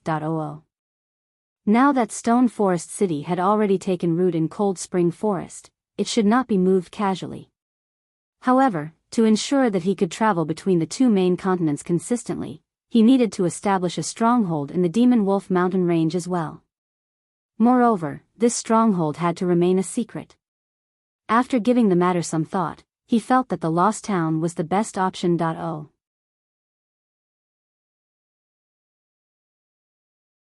Chapter 2589, Medium Teleportation Point. The Lost Town served as Zero Wing's secret stronghold for nurturing talents. Even now, very few guild members knew of its existence. Generally, only core members with great potential had the qualifications to set foot into the town. Moreover, these core experts needed to undergo multiple inspections before receiving the approval to enter the Lost Town. After all, the Extraordinary Tower's function was simply crucial. Now that Shifeng wished to establish a stable teleportation point inside the Demon Wolf Mountain Range, the Lost Town was his best option. Firstly, the teleportation point linking the 2 main continents could not be disclosed to too many people. Hence, the stronghold established in the Demon Wolf Mountain Range should have as few players operating within it as possible. Secondly, the size of the stronghold should not be too large, to limit the manpower and resources required for its upkeep. Otherwise, concealing it would be very difficult. Other powers keeping an eye on Zero Wing would definitely grow suspicious if a significant portion of the guild's funds was disappearing for no good reason. The Lost Town fulfilled both conditions perfectly. Of course, the act of transferring a guild town to a level 100 plus neutral map was also incredibly insane. After all, the dangers lurking in level 100 plus neutral maps were no laughing matter. If the guild town in question lacked sufficient defenses, it might not survive the first monster tide that assaulted it. However, with Zero Wing's current strength, so long as Shifeng did not move the Lost Town too deep into the Demon Wolf Mountain Range, defending it from the periodic monster tides was still feasible. Lord Bronze Legatee, transferring your town to the Demon Wolf Mountain Range is very dangerous. Once your town is transferred there, it will no longer be protected by any kingdom or empire. Are you sure you wish to go through with the transfer? Lorraine asked. I'm sure, Shifeng replied with a nod. Very well. Please specify your exact transfer location, Lorraine said as she took out a map of the Demon Wolf Mountain Range. Let's move it here, Shifeng said as he pointed at a gravel hill in the Demon Wolf Mountain Range's inner area. In the past, the Demon Wolf Mountain Range had been incredibly famous in God's domain for having 2 teleportation points connected to the western continent.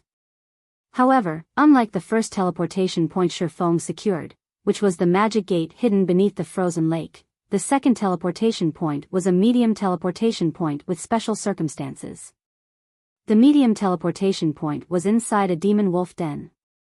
Players that wished to activate the teleportation array there had to clear out the monsters within the den first. However, the monsters inside this den would respawn periodically. Moreover, they would grow stronger with each respawn.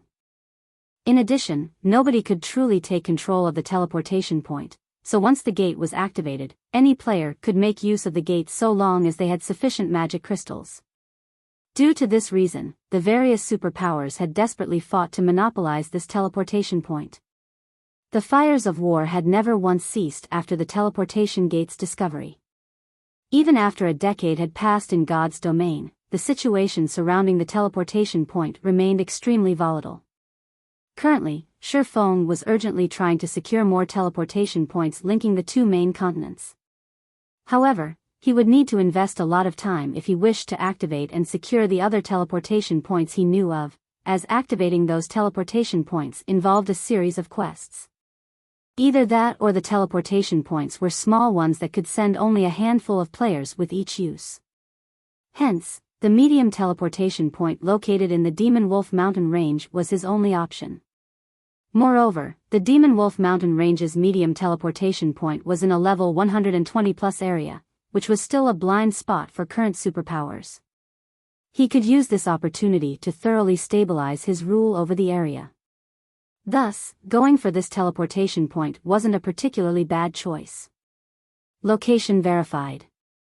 Please produce your town transfer order. In addition, you have to pay a transfer fee of 80,000 gold, Lorraine said. Once you complete the payment, we will transfer your town to the desired location as soon as possible. 80,000? Shifeng was astonished at this price. Although transferring guild towns and cities to level 100+ neutral maps generally cost a lot of money, the transfer fees were scaled, based on the target's rank. Meanwhile, the Lost Town was merely a basic town, yet it cost 80,000 gold to transfer it to the Demon Wolf Mountain Range's inner area. This was completely outside of his expectations.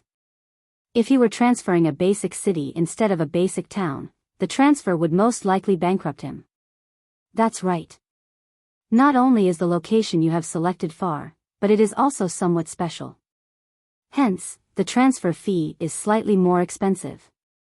However, please rest assured that the additional charges we collect are fair and reasonable, Lorraine said, smiling. All right. Here is the town transfer order and 80,000 gold, Shifeng answered as he passed the document and the funds to Lorraine.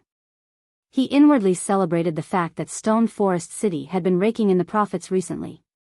Despite the substantial increase in Zero Wing's daily expenditure due to the number of guild experts increasing to 220,000, the guild still managed to save up a liquid fund of 170,000 gold. Otherwise, he really wouldn't have been able to afford the transfer fee this time. Payment received. The transfer will be done in 30 minutes. You have 1 day to complete the handover procedures. Our security personnel will leave the site after 1 day, so please complete the handover procedures as soon as possible, Lorraine reminded after receiving payment.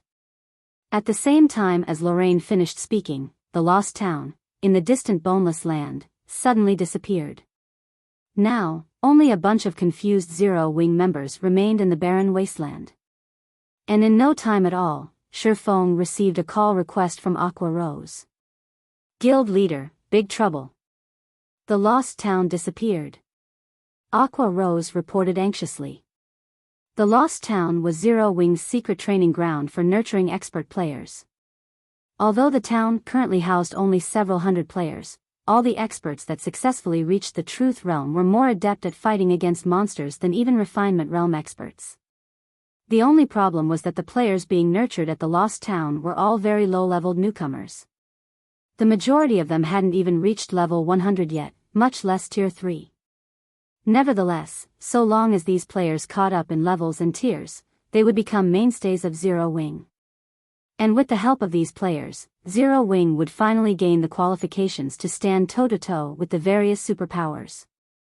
Hence, The Lost Town's sudden disappearance would have a significant impact on Zero Wing's future development. It's fine. I did it, Shifeng said, chuckling. Shifeng's words confused Aqua Rose. You made it disappear? The Lost Town was serving its purpose just perfectly, so why did Shifeng make it disappear right when Zero Wing was rapidly expanding its scale of operations? The guild needed to nurture plenty of expert players to ensure normal operations. Emichim. I transferred the Lost Town to the Demon Wolf Mountain Range's inner area. In the future, we wouldn't have to worry about the trainees sacrificing their levels to improve their combat standards, Shifeng said, nodding. The Demon Wolf Mountain Range's inner area? Isn't that a level 120 grinding spot? Aqua Rose's eyes widened in shock when she heard Shifeng's statement. She felt that he was simply insane for carrying out the transfer. Level 100+ maps were incredibly dangerous. This was especially so for the Demon Wolf Mountain Range. Transferring Stone Forest City into Cold Spring Forest had been incredibly risky. Fortunately, there was the Night Division. With the Night Division's strength and the city's defensive capabilities, they were able to cope with the monster tides. In fact, the Night Division even took the initiative to wipe out any approaching monster tides. The Lost Town, on the other hand, was only a basic town.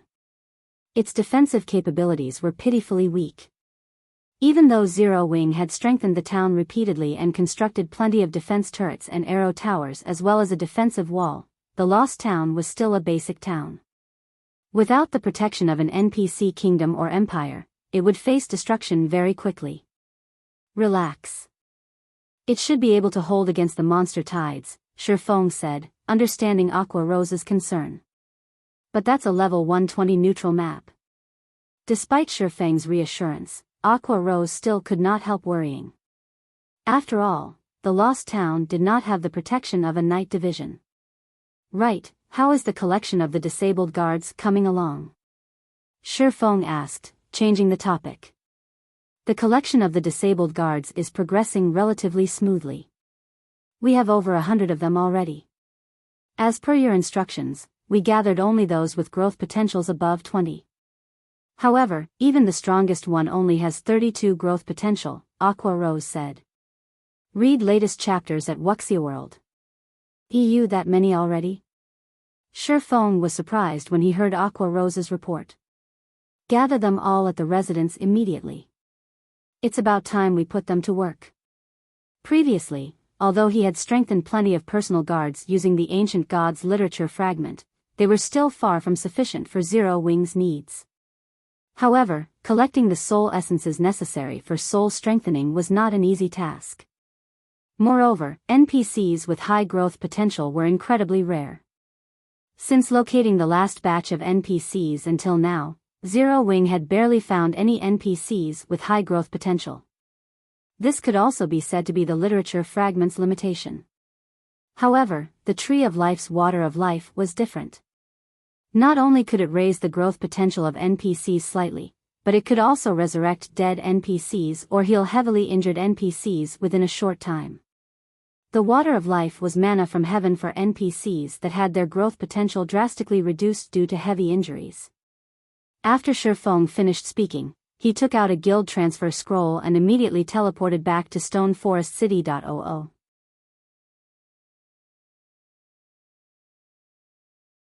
Chapter 2590, Water of Life's Effect. Stone Forest City, Zero Wing's residence. Inside the residence's large conference room, over 100 NPCs exuding despondent and listless auras currently stood in line. These NPCs were either crippled or civilians with extremely weak life auras. As for clothing, they wore either battered armor or tattered linen clothes. And even the highest leveled person among them was just a little over level 50, with the lowest leveled person being level 20. Due to the presence of these NPCs, the gorgeous conference room looked more like a refugee camp. Guild leader, everyone's here, Aqua Rose reported as she approached Shifeng. Do you really plan on using the precious water of life on these people? At this point, she had already found out about the Tree of Life planted in the Freedom Hotel's top-floor courtyard because, during Shifeng's absence, 3 other people were tasked with ensuring the courtyard's normal operation. She was one of those people. Back when she first saw the fragmented divine artifact ranked Tree of Life, her mind had frozen in shock. She had never dreamed that the guild she belonged to was so amazing. Currently, the various superpowers of God's domain didn't even possess legendary items yet, let alone fragmented divine artifacts. Zero Wing, however, had a fragmented divine artifact. Moreover, the Tree of Life could even produce 17 drops of Water of Life daily. The Water of Life was an incredibly precious item that was obtainable only by luck in God's domain. After all, the Water of Life could be used to resurrect dead NPCs. For the various powers who were extremely worried about their personal guards dying, the Water of Life was an absolute treasure. After all, personal guards were far more powerful than players, capable of feats that were beyond current players' capabilities. Only, obtaining a few drops of Water of Life was an incredibly difficult task even for the superpowers. As a result, the superpowers did not dare to casually field their personal guards on risky operations. Zero Wing, however, produced 17 drops of Water of Life each day. Hence, they wouldn't have to worry about losing their powerful personal guards at all and could freely deploy these NPCs on all kinds of quests and expeditions. However, even for the current Zero Wing, the daily production of 17 drops of Water of Life was still a little too low for the guild's needs. If they needed to heal these 100+ NPCs, they would have to expend the entire stockpile they had accumulated thus far. It might be fine if they were spending all their Water of Life on healing NPCs with high growth potential, but the NPCs gathered here were all NPCs with very poor growth potential. Even if they recovered to peak condition, their growth potential wouldn't increase by much. Using the Water of Life on these NPCs would simply be a waste. "Emicham, I want to test my luck," Shifeng said, smiling when he saw the reluctance on Aqua Rose's face. "Test your luck?" Shifeng's answer exasperated Aqua Rose. While testing one's luck was fine, doing so at the cost of Water of Life was simply an extravagance. If God's domain's various powers heard about this, they would definitely go crazy and try to choke Shifeng to death. "You never know what we'll get," Shifeng retorted, chuckling. "In any case, it's a waste to let the Water of Life simply sit in storage doing nothing." Spending Water of Life to heal these crippled NPCs was indeed prodigal. However, nobody could guarantee that these NPCs would remain mediocre after they recovered to their peak. Moreover, he didn't have Aqua Rose randomly gather injured NPCs either. Instead, he had her select injured NPCs that were at Tier 3 or above. At the same time, these NPCs also needed to have a growth potential of 20 or higher. In God's domain, any NPC capable of reaching Tier 3 would not possess a low growth potential. Meanwhile, the 20-point mark for growth potential was a major turning point for Tier 3 NPCs. In the past, the various superpowers had experimented with using Water of Life on crippled Tier 3 NPCs. The result they obtained was that all crippled Tier 3 NPCs with a growth potential lower than 20 had failed to reach a secret Silver Guard rank even after recovering from their injuries. Of course, this did not mean that all crippled Tier 3 NPCs with a growth potential of 20 or higher would reach the secret Silver Guard standard once they recovered. The chances of success were just much greater.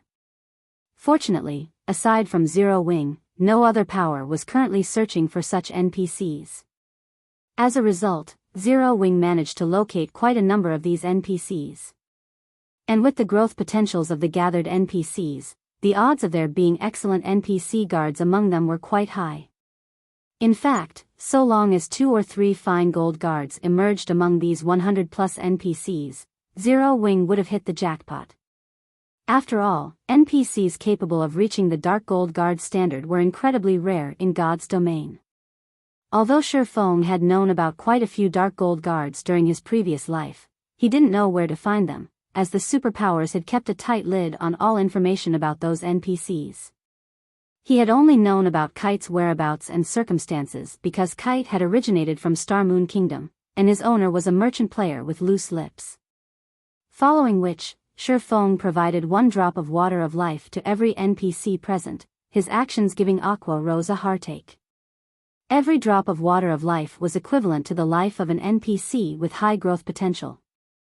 The water of life could also drastically increase the leveling speed of their guild members. The guild could raid mythic field bosses without worrying about the price necessary to do so. These 100+ drops of water of life could easily elevate the strength of Zero Wing's main force to a whole new level. Upon receiving the water of life from Shifeng, the despondent NPCs immediately brightened up as if they had just seen the light of hope. Once all the NPCs gathered had received their share of water of life, they took one last look at Shifeng before consuming the water of life without hesitation. A dense life aura immediately filled the room. It was so dense that the cells in Aqua Rose's body felt invigorated, her mind gaining greater clarity. After this phenomenon continued for 3 seconds, a powerful aura swept the entire room as if a dragon had awoken from its slumber. Aqua Rose could not help stumbling a few steps back. How is this possible? Aqua Rose's eyes filled with shock as she gazed at the NPCs, who still looked like a throng of beggars, standing in front of her. At this moment, however, the feeling she got from the NPCs was nothing like the aura of a beggar at all. Instead, they felt like battle-hardened warriors that had fought on innumerable battlefields. Even though they were still wearing battered armor and tattered linen clothes, their tempered auras and overflowing mana deterred ordinary people from approaching them casually. It seems we really hit the jackpot this time. Shifeng also grew a little excited when he sensed the aura of the NPCs before him. Originally, he thought that he would be lucky to get even 2 or 3 fine gold guards out of these 100+ NPCs. However, it would seem that he was sorely mistaken. The strength of the combined aura these 100+ NPCs were currently releasing could already rival that of a 100-man team of Tier 3 knights, despite these NPCs being geared in extremely shabby weapons and equipment. If they were fully equipped with epic weapons and equipment, their combined aura would definitely be much stronger than that of a 100-man team of Tier 3 knights. Following which, Shifeng and Aqua Rose started inspecting the updated statistics of these NPCs to get a better idea of these NPC standards. Read latest chapters at Wuxia World. Once they completed their inspection, Aqua Rose was stunned. Of the 100+ NPCs gathered, even the weakest one was at the mysterious Iron Guard standard. These mysterious Iron Guards numbered only 47, but every one of them possessed very high growth potential for mysterious Iron Guards. With the help of the Ancient Gods literature fragment, Shifeng had an excellent chance of elevating them to the secret Silver Guard standard. As for the remaining 57 NPCs, 49 of them were secret Silver Guards, 6 were fine Gold Guards, and 2 were dark Gold Guards. This outcome was simply ridiculous. While Aqua Rose stared at the 2 dark Gold Guards, Shifeng's focus was on an elderly man clad in grey robes. Despite this elderly man's growth potential being only at the secret Silver Guard standard, Shifeng's eyes glowed with astonishment as he gazed at him. A Tier 4 Great Wizard?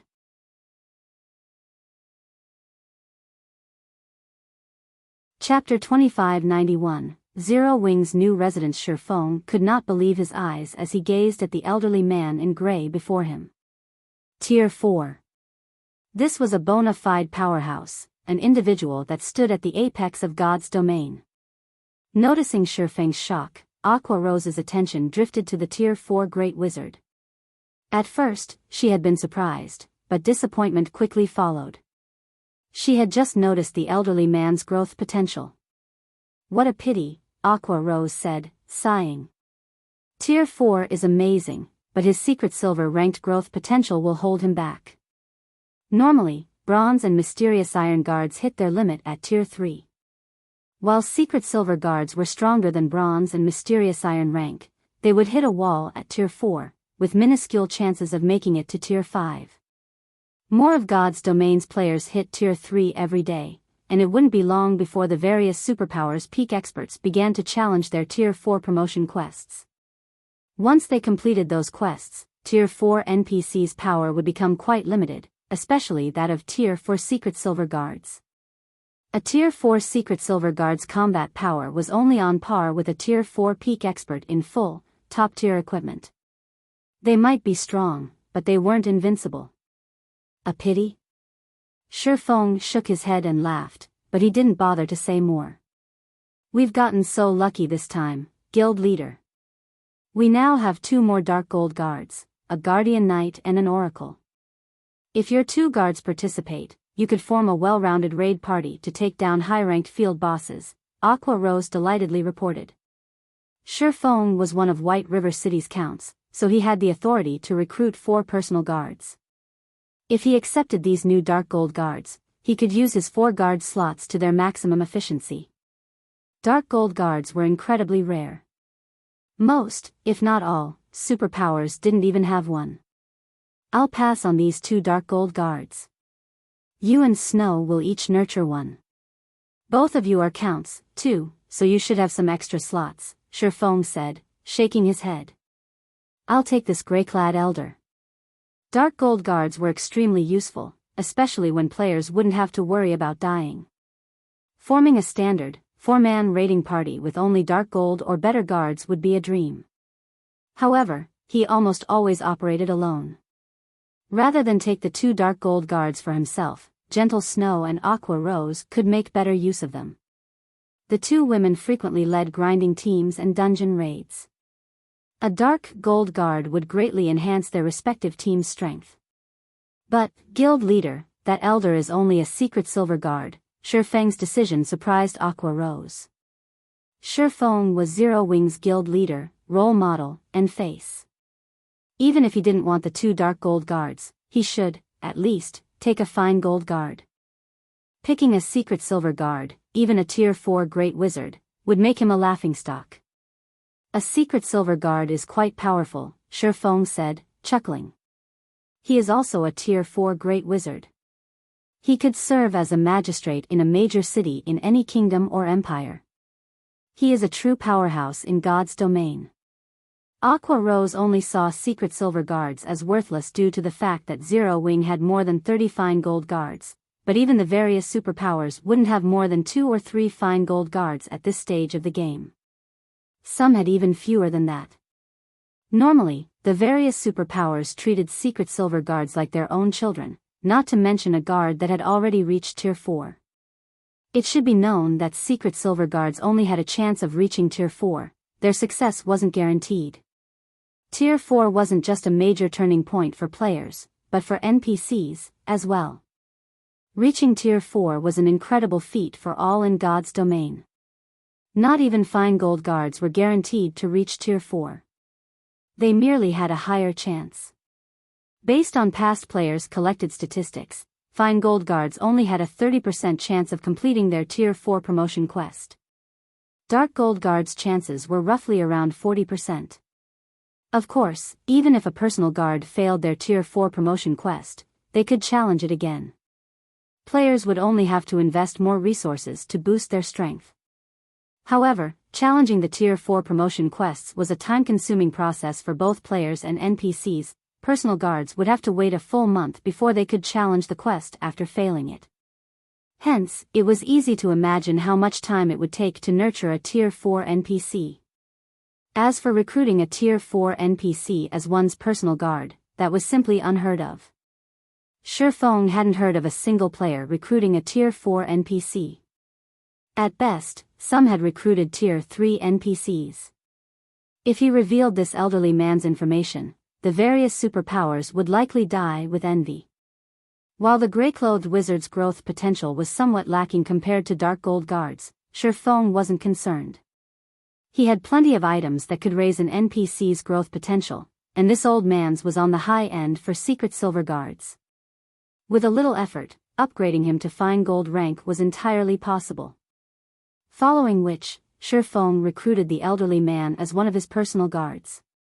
Versailles, Yifeng's personal guard, gender, male age, 76 loyalty, 75 growth potential, 74 level 112 class, tier 4 great wizard. When she saw Versailles' statistics, Aqua Rose was speechless.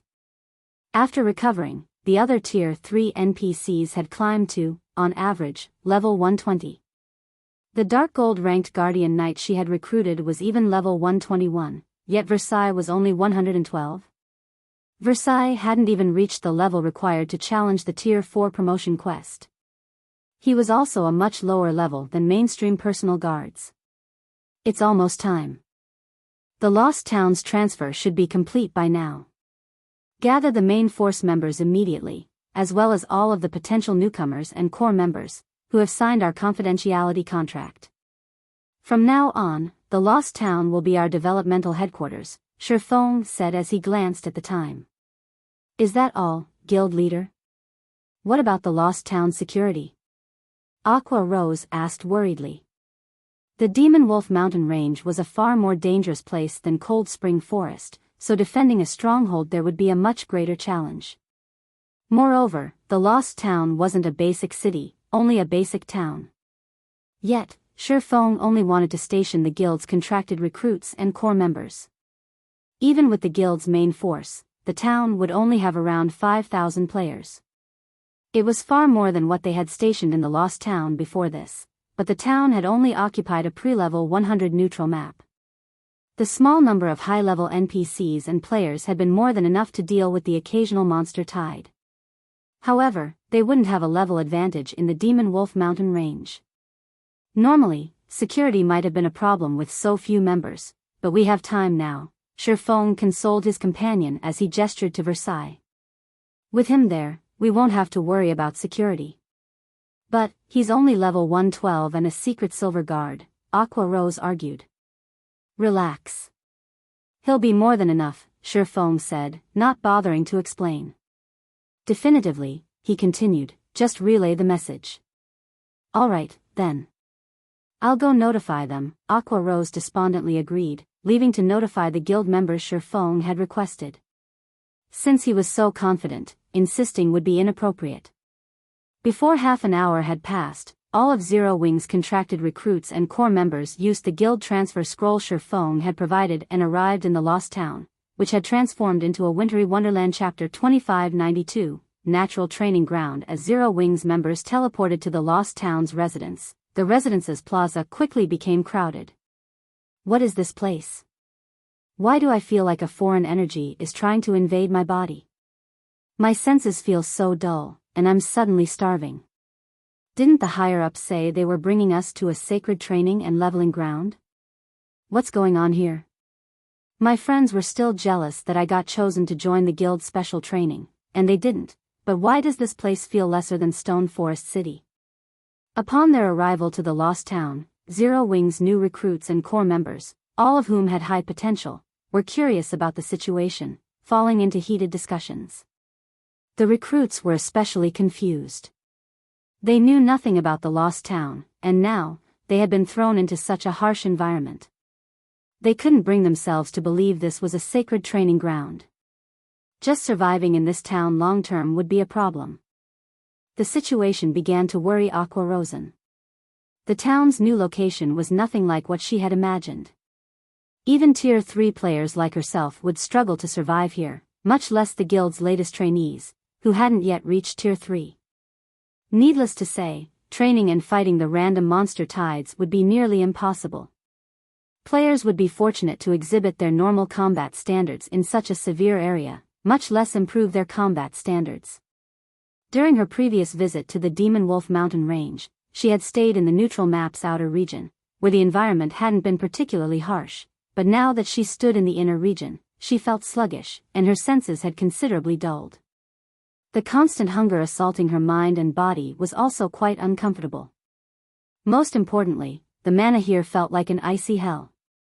Violent, ice-type mana filled the area, and Aqua Rose could sense scant amounts of other elements. Manipulating mana in this zone would be almost impossible. When players couldn't manipulate mana, how were they supposed to improve? Guild leader, you don't intend these Tier 2 members to remain here for their training, do you? Blue Frost anxiously asked Shifeng. Blue Frost recognized the area as the Demon Wolf Mountain Range's inner region and knew that the lowest leveled monster was level 120. This would be an amazing area to level and train for players of his tier and level, but Zero Wing's new recruits and Tier 2 members would only waste their time here. These members were Zero Wing's future. Sending them to such a place to waste their time would cost the guild. Remain here for their training? Shaking his head, Shifeng said, such a wonderful thing isn't possible. Shifeng's reply confused Blue Frost. He couldn't understand what was so wonderful about this frozen hellscape. Shifeng didn't explain his statement, however. Instead, he met with the Adventurers Association's NPCs to complete the handover procedures. Once complete, the NPCs promptly left the lost town, making the already desolate town even more lonely. At that point, the sound of a system announcement rang in everyone's ears. Lost Town Region System Announcement. The town's new location is subject to a mysterious curse. Wraiths will absorb the excess mana players radiate, transforming into monsters. Please be wary of these monsters' attacks. Shortly after the system announcement ended and before Zero Wings members could digest the information, translucent, humanoid ghosts started to manifest around some of Zero Wings members. These humanoid ghosts appeared to be clones of the players they stood by. They even had the same levels as their human counterparts. The moment their forms were complete, these ghosts attacked the players. Not understanding what was happening, everyone was stunned. Fortunately, they were all Zero-Wing experts, and although their levels and tiers weren't up to standard, they commanded expert combat standards. Even the weakest player there could reach the trial tower's 5th floor. They had no trouble responding to the ghosts' attacks appropriately. Meanwhile, the players who hadn't been attacked joined the fray, targeting the ghosts near them. After a moment, however, something else surprising occurred. The ghostly clones had the same combat standards as their human counterparts. Moreover, other players' attacks proved utterly ineffective. Your official training begins now. Be careful of the ghosts that will appear beside you. No one, other than the player the ghosts copy, can do anything to them. If these ghosts kill you, not only will you lose a level, but you won't be able to log in for a day. Shifeng warned as he watched Zero Wings members fight these phantom monsters. The Demon Wolf Mountain Range was no ordinary location. The map's inner region was actually considered a forbidden land. Every forbidden land in God's domain has some mechanic that made survival particularly difficult. The Demon Wolf Mountain Range's inner region had this curse. Shifeng neither knew exactly what this curse was, nor did he know who was responsible for it, but he knew that an endless stream of ghosts would appear to attack and harass any player resting within a town or city established in this area, preventing anyone from remaining in the region long-term. Zero Wing's many members gasped when they heard Shifeng's warning. How was this a training? This was simply an execution. They had now fought these ghosts, so they knew the spirits had the same combat standards as the players they cloned. Unlike players, however, the ghosts weren't affected by the harsh environment. Hence, the monsters commanded their players' peak combat power. In other words, the ghosts were stronger than the cloned players. To make matters worse, they would lose a full level and be banned from the game for a full day if they died. Just how were they supposed to catch up with mainstream experts in this situation? While many of his guildmates complained to themselves, Blue Frost, who was engaged in a bitter battle with his ghost, realized something, and excitement flashed in his eyes. Players were at a disadvantage against these ghosts, and they couldn't even manipulate the ambient mana due to its violent, biased nature. The only option they had left was to find a way to manipulate and use the mana within them to defeat the phantom clones. Since these ghosts mimicked both the player's behavior and combat standards, players could also predict their opponent's moves in certain situations. With this thought in mind, Blue Frost found his ghost counterpart much easier to fight. He also discovered many of his own flaws, killing 2 birds with 1 stone. Unfortunately, these fights wouldn't benefit Tier 2 players as much as it did Tier 3 players like himself. However, Tier 2 players could still use their skills and spells in this harsh environment, where Tier 3 players struggled. As long as Tier 2 players steadily trained their combat standards and skill and spell completion rates, they were more than capable of defeating their ghosts. Not only weren't these ghosts the problem they had all assumed, but they were also the perfect training partners for experts like them. Only, this kind of training was a little too risky. It wasn't long before the rest of Zero Wings members realized the same, and many stopped complaining, fully immersing themselves in battle. Guild leader, this place is amazing. It is like a natural training ground. Although using it is costly, everyone's training efficiency will be several times greater than normal. The Tier 3 experts who haven't unlocked their mana body's full potential will likely do so after spending a month here, Aqua Rose said, her eyes glowing brightly as she watched the Zero Wing members before her grow steadily stronger. Zero Wing's main force members had already unlocked a sizable fraction of their mana bodies. If they trained here, they'd complete the task in no more than 10 days. Once they did, the guild would have over 100 Tier 3 experts with 100% of their mana bodies under their command. Just thinking about this elated Aqua Rose. Training here was brutal and dangerous, but compared to its benefits, the cost wasn't overly high. Even if players died, they'd only lose a level and some time. Zero Wing's main force members were already much higher levels than the various superpowers peak experts, so the loss wouldn't be a problem. Moreover, the Lost Town now occupied a level 120 neutral map. Grinding for levels would be easy here, and trading levels for progress in unlocking their mana bodies was certainly a worthwhile exchange for Zero Wing. While Zero Wing's members worked hard to improve, Shifeng made his way to the Extraordinary Tower. He didn't pay everyone's battles much mind. The mysterious curse was only an additional benefit for relocating the Lost Town to the Demon Wolf Mountain range. The Extraordinary Tower was still the town's most valuable aspect. The Extraordinary Tower had always been the best location for players to grasp the Realm of Truth's principles. Training in this tower could shuttle players from the Truth Realm all the way to the Transcendental Realm. However, Shifeng had only been able to unlock the tower's second floor, which offered guidance for reaching the Ascension Realm, due to a lack of magic crystals. As a result, he hadn't gained any guidance or clues about progressing to the next realm.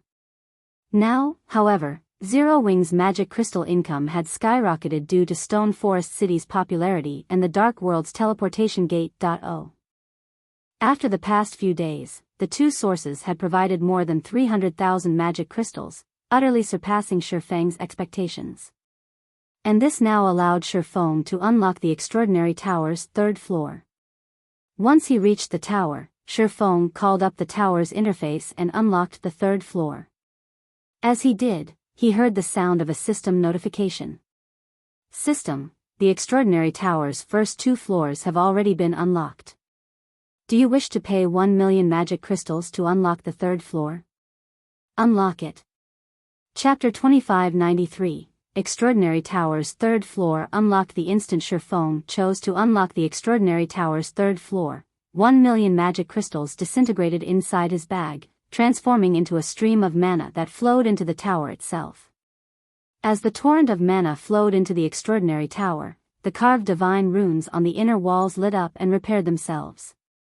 While the divine runes became more complete, the tower's exterior changed significantly. With the Extraordinary Tower in the center, the violent mana that filled the Lost Town began to obey.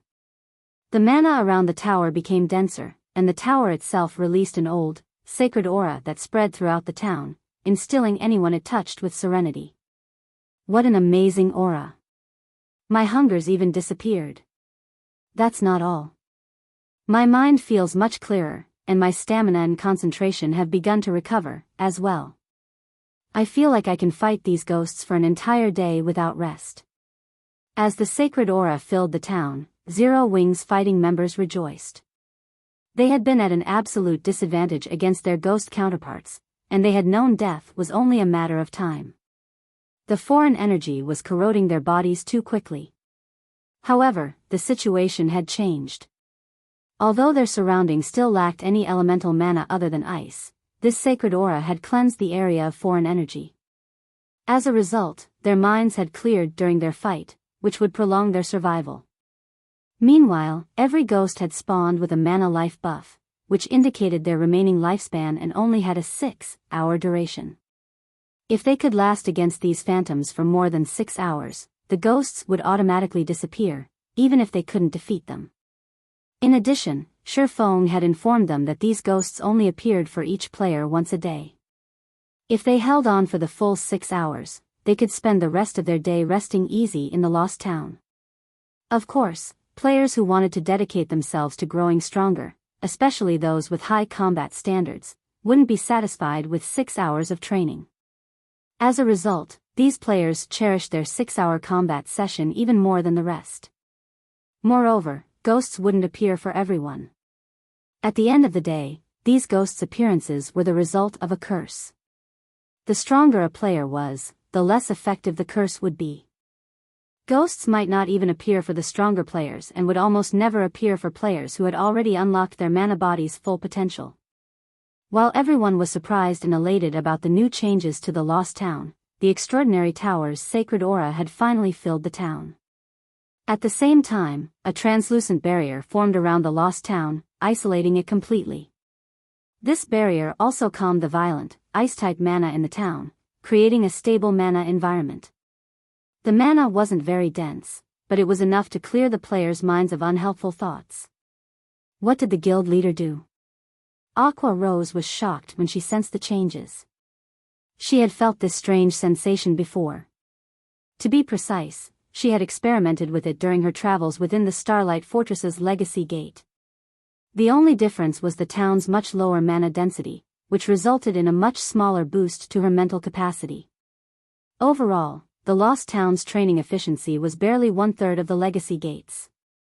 Even so, that was astounding. The Lost Town could accommodate far more players than the Legacy Gate, and while it wouldn't be quite as helpful, it was an ideal training ground for Tier 3 players as they tried to unlock their mana bodies. Moreover, the magic barrier substantially increased the town's defenses. With the barrier in place, defeating the monster tides would be far easier. While Aqua Rose and Zero Wing's other members fortunate enough to enter the Legacy Gate were shocked over the Lost Town's transformation, something else within the Extraordinary Tower had shocked Shifeng. This is the result of unlocking the Extraordinary Tower's 3rd floor. He was at a loss as he sensed the ancient aura filling the hall. Normally, only in ancient fortresses could contain all 7 mana elements, yet the Extraordinary Tower brimmed with all of them. Moreover, the mana here was even denser than in the Starlight Fortress. If Tier 3 players trained here, breaking past the 100% threshold would no longer be just a dream, not to mention fully unlocking their mana bodies. He had been worried about crossing that threshold himself, but the tower's new environment had just increased his chances by 10%. If his chances had only increased by 10%, others would have an even greater boost. If players who hadn't yet unlocked their mana body's full potential trained in the Extraordinary Tower, they could definitely accomplish the task in a short time. In fact, their training efficiency here might be twice as high as it was against the humanoid ghosts. Fighting in an area with all 7 mana elements would yield completely different results than fighting in an area with almost none of them. Players would have a much easier time recognizing and controlling the flow of mana in the former. Unfortunately, while this environment was idyllic, there was a limit to the number of players who could take advantage of it. This mana was contained in the Extraordinary Tower's training grounds.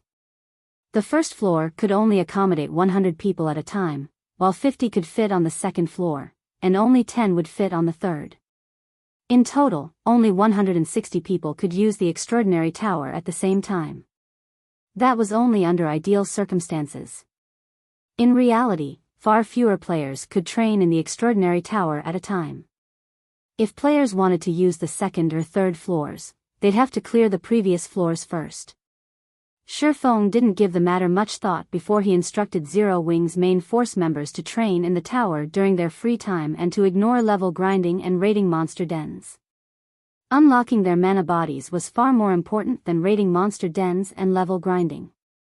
Furthermore, they had unlocked a considerable percentage of their mana bodies after consuming the exotic legacy potions they had obtained from Poison City.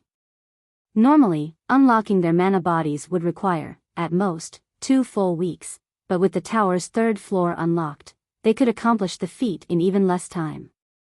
Once all of Zero Wing's main force members unlocked their mana body's full potential, the team's grinding efficiency would improve. Securing the Demon Wolf Den that housed the medium teleportation point would also become easier.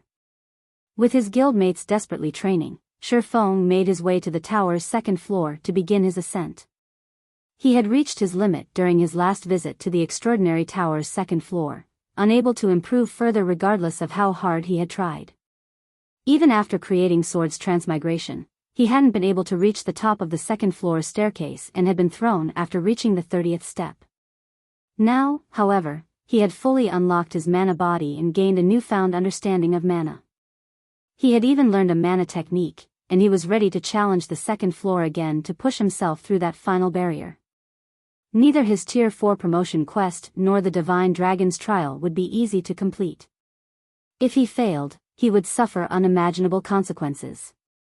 Fortunately, both trials focused on testing players' individual strength.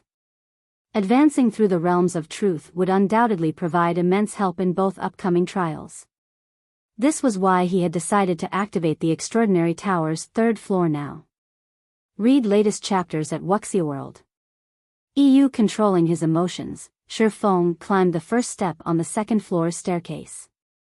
Two silver-armored swordsmen then appeared, charging at him with the intent to kill. As Shifeng made his way to the Extraordinary Tower's third floor, a group of level 110 experts arrived before Stone Forest City's gates, causing a commotion at the city's main entrance. "So, this is Zero Wing's Stone Forest City," an elegant, middle-aged man amidst the group commented as he gazed at the magnificent city before him. Oh. With a surprised tone, he continued, "It is truly extraordinary. With such dense mana and natural terrain advantage, wonders should have grown much stronger here. Don't forget our orders, Elder Hermit. We are not here to sightsee," a bald, middle-aged man in black robes scolded, rolling his eyes. "No matter how much stronger she's grown, wonder must return with us. The time for her willful rebellion has come to an end." "I know. Isn't that why I tagged along in the first place?" Hermit replied.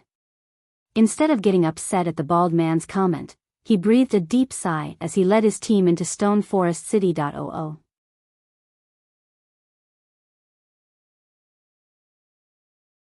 Chapter 2592, Natural Training Ground. As Zero Wing's members teleported to the Lost Town's residence, the residence's plaza quickly became crowded. "What is this place? Why do I feel like a foreign energy is trying to invade my body? My senses feel so dull, and I'm suddenly starving. Didn't the higher-ups say they were bringing us to a sacred training and leveling ground? What's going on here?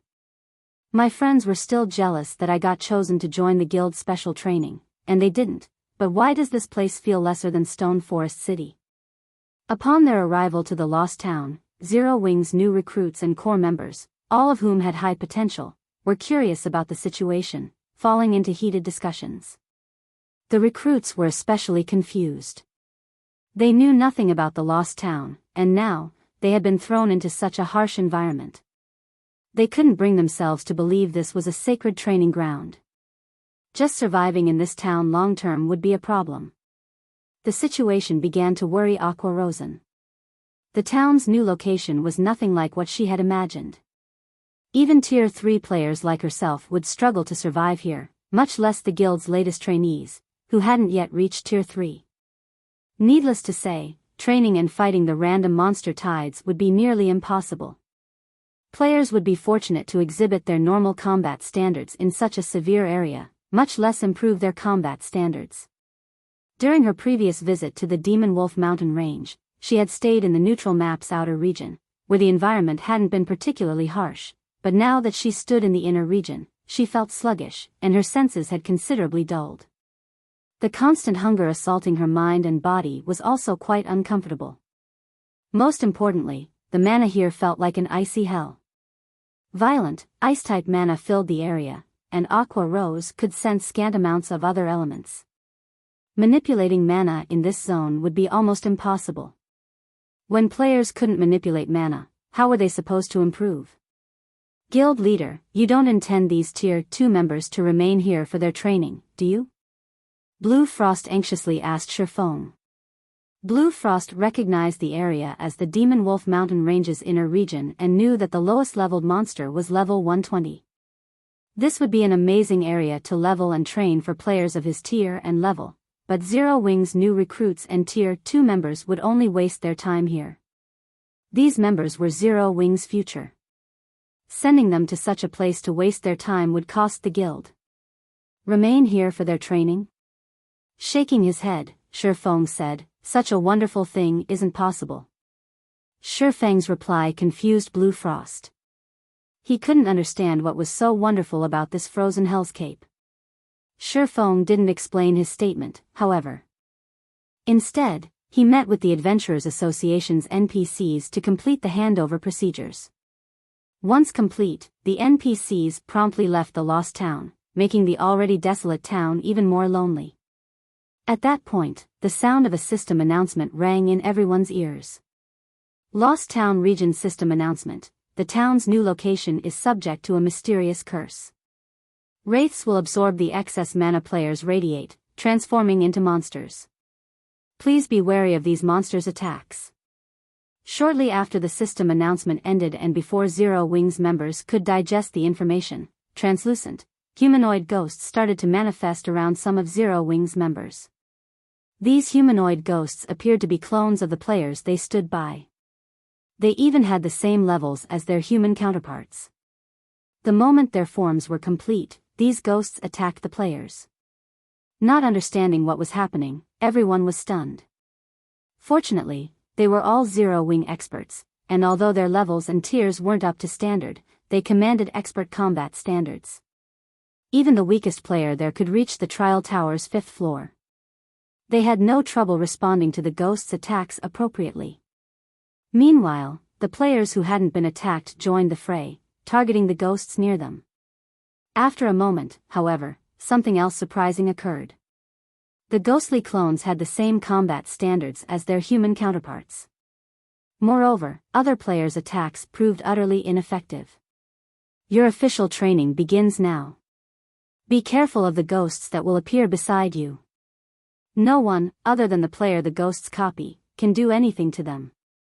If these ghosts kill you, not only will you lose a level, but you won't be able to log in for a day. Shifeng warned as he watched Zero Wings members fight these phantom monsters. The Demon Wolf Mountain Range was no ordinary location. The map's inner region was actually considered a forbidden land.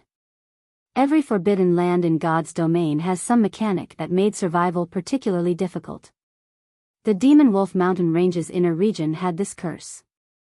Shifeng neither knew exactly what this curse was, nor did he know who was responsible for it, but he knew that an endless stream of ghosts would appear to attack and harass any player resting within a town or city established in this area, preventing anyone from remaining in the region long term. Zero Wing's many members gasped when they heard Shifeng's warning. How was this the training? This was simply an execution.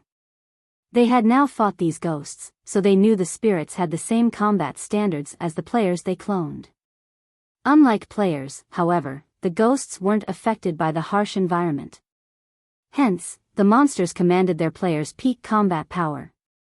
In other words, the ghosts were stronger than the cloned players.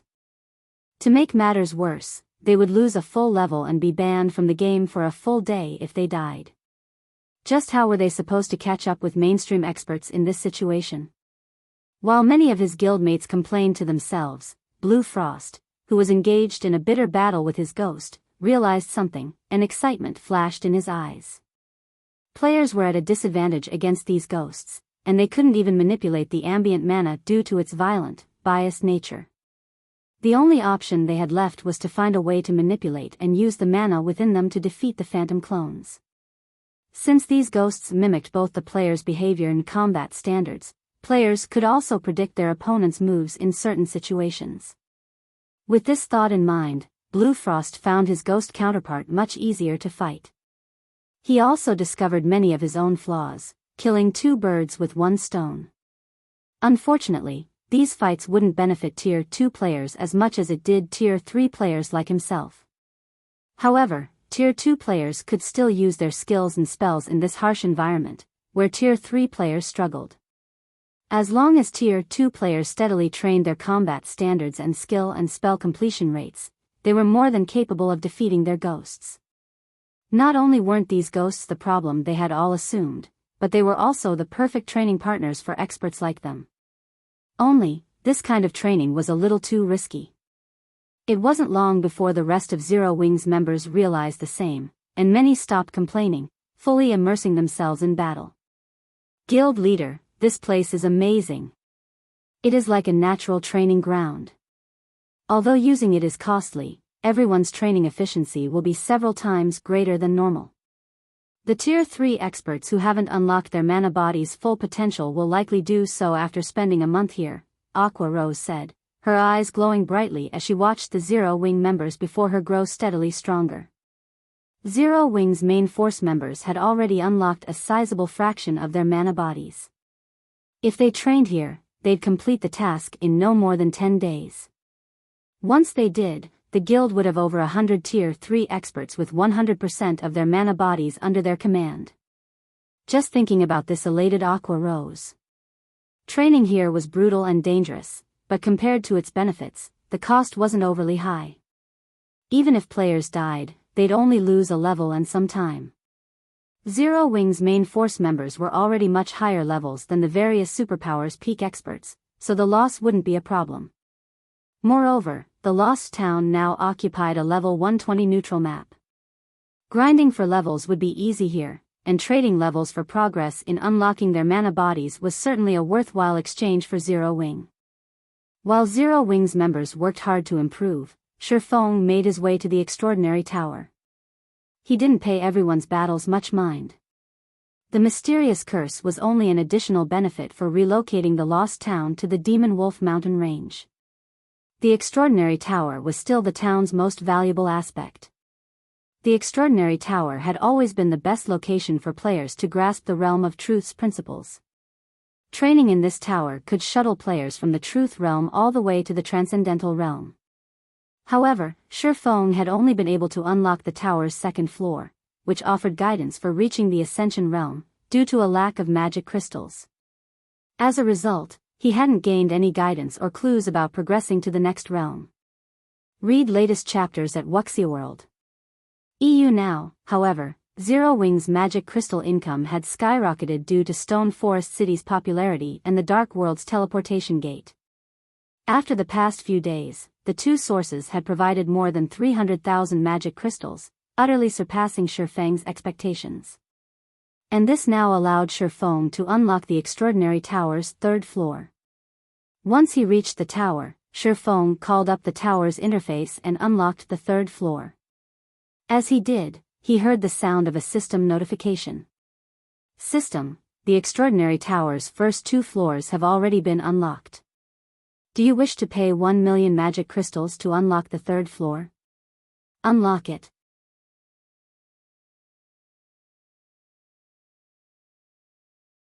Chapter 2593, Extraordinary Tower's third floor unlocked. The instant Shifeng chose to unlock the Extraordinary Tower's third floor, 1 million magic crystals disintegrated inside his bag, transforming into a stream of mana that flowed into the tower itself. As the torrent of mana flowed into the Extraordinary Tower, the carved divine runes on the inner walls lit up and repaired themselves. While the divine runes became more complete, the tower's exterior changed significantly. With the Extraordinary Tower in the center, the violent mana that filled the Lost Town began to obey. The mana around the tower became denser, and the tower itself released an old, sacred aura that spread throughout the town, instilling anyone it touched with serenity. What an amazing aura! My hungers even disappeared. That's not all. My mind feels much clearer, and my stamina and concentration have begun to recover, as well. I feel like I can fight these ghosts for an entire day without rest. As the sacred aura filled the town, Zero Wing's fighting members rejoiced. They had been at an absolute disadvantage against their ghost counterparts, and they had known death was only a matter of time. The foreign energy was corroding their bodies too quickly. However, the situation had changed. Although their surroundings still lacked any elemental mana other than ice, this sacred aura had cleansed the area of foreign energy. As a result, their minds had cleared during their fight, which would prolong their survival. Meanwhile, every ghost had spawned with a mana life buff, which indicated their remaining lifespan and only had a 6-hour duration. If they could last against these phantoms for more than 6 hours, the ghosts would automatically disappear, even if they couldn't defeat them. In addition, Feng had informed them that these ghosts only appeared for each player once a day. If they held on for the full 6 hours, they could spend the rest of their day resting easy in the lost town. Of course, players who wanted to dedicate themselves to growing stronger, especially those with high combat standards, wouldn't be satisfied with 6 hours of training. As a result, these players cherished their 6-hour combat session even more than the rest.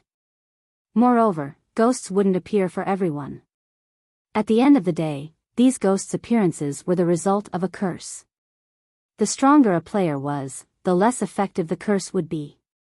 Ghosts might not even appear for the stronger players and would almost never appear for players who had already unlocked their mana body's full potential. While everyone was surprised and elated about the new changes to the Lost Town, the Extraordinary Tower's sacred aura had finally filled the town. At the same time, a translucent barrier formed around the Lost Town, isolating it completely. This barrier also calmed the violent, ice-type mana in the town, creating a stable mana environment. The mana wasn't very dense, but it was enough to clear the players' minds of unhelpful thoughts. What did the guild leader do? Aqua Rose was shocked when she sensed the changes. She had felt this strange sensation before.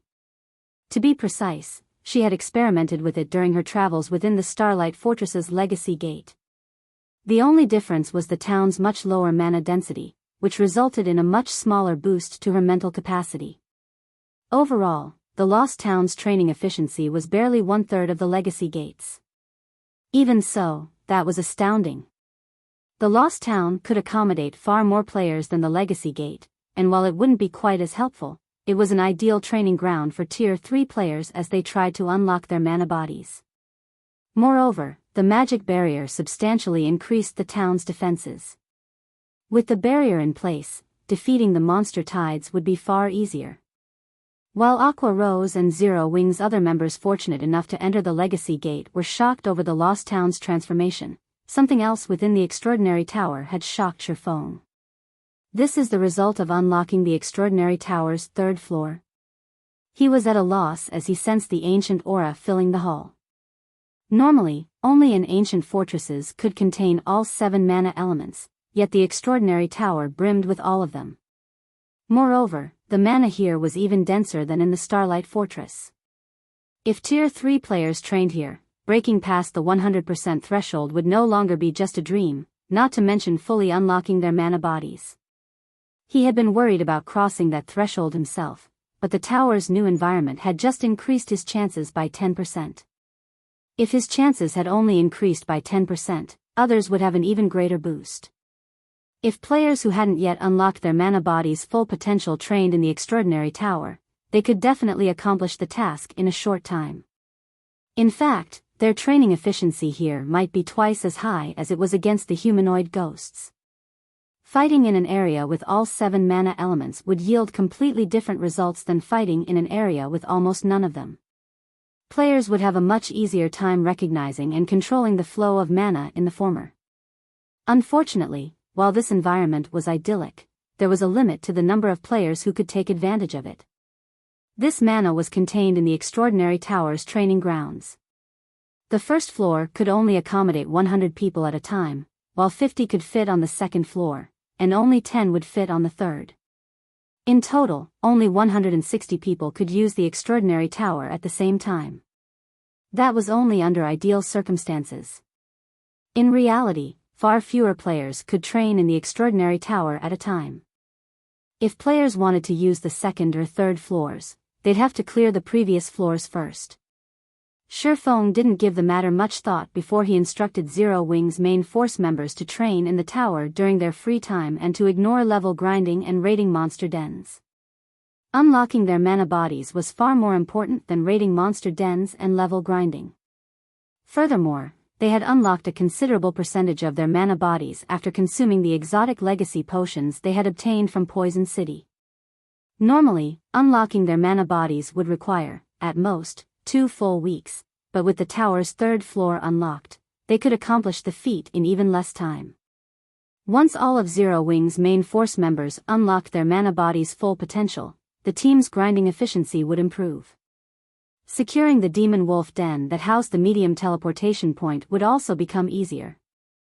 With his guildmates desperately training, Shifeng made his way to the tower's second floor to begin his ascent. He had reached his limit during his last visit to the extraordinary tower's second floor, unable to improve further regardless of how hard he had tried. Even after creating Sword's transmigration, he hadn't been able to reach the top of the second floor staircase and had been thrown after reaching the 30th step. Now, however, he had fully unlocked his mana body and gained a newfound understanding of mana. He had even learned a mana technique, and he was ready to challenge the second floor again to push himself through that final barrier. Neither his Tier 4 promotion quest nor the Divine Dragon's trial would be easy to complete. If he failed, he would suffer unimaginable consequences. Fortunately, both trials focused on testing players' individual strength. Advancing through the realms of truth would undoubtedly provide immense help in both upcoming trials. This was why he had decided to activate the Extraordinary Tower's third floor now. Read latest chapters at Wuxia World.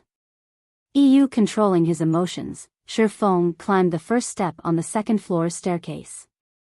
Two silver-armored swordsmen then appeared, charging at him with the intent to kill. As Shifeng made his way to the Extraordinary Tower's third floor, a group of level 110 experts arrived before Stone Forest City's gates, causing a commotion at the city's main entrance. So, this is Zero Wing's Stone Forest City, an elegant, middle-aged man amidst the group commented as he gazed at the magnificent city before him.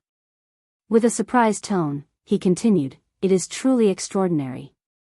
With such dense mana and natural terrain advantage, wonder should have grown much stronger here.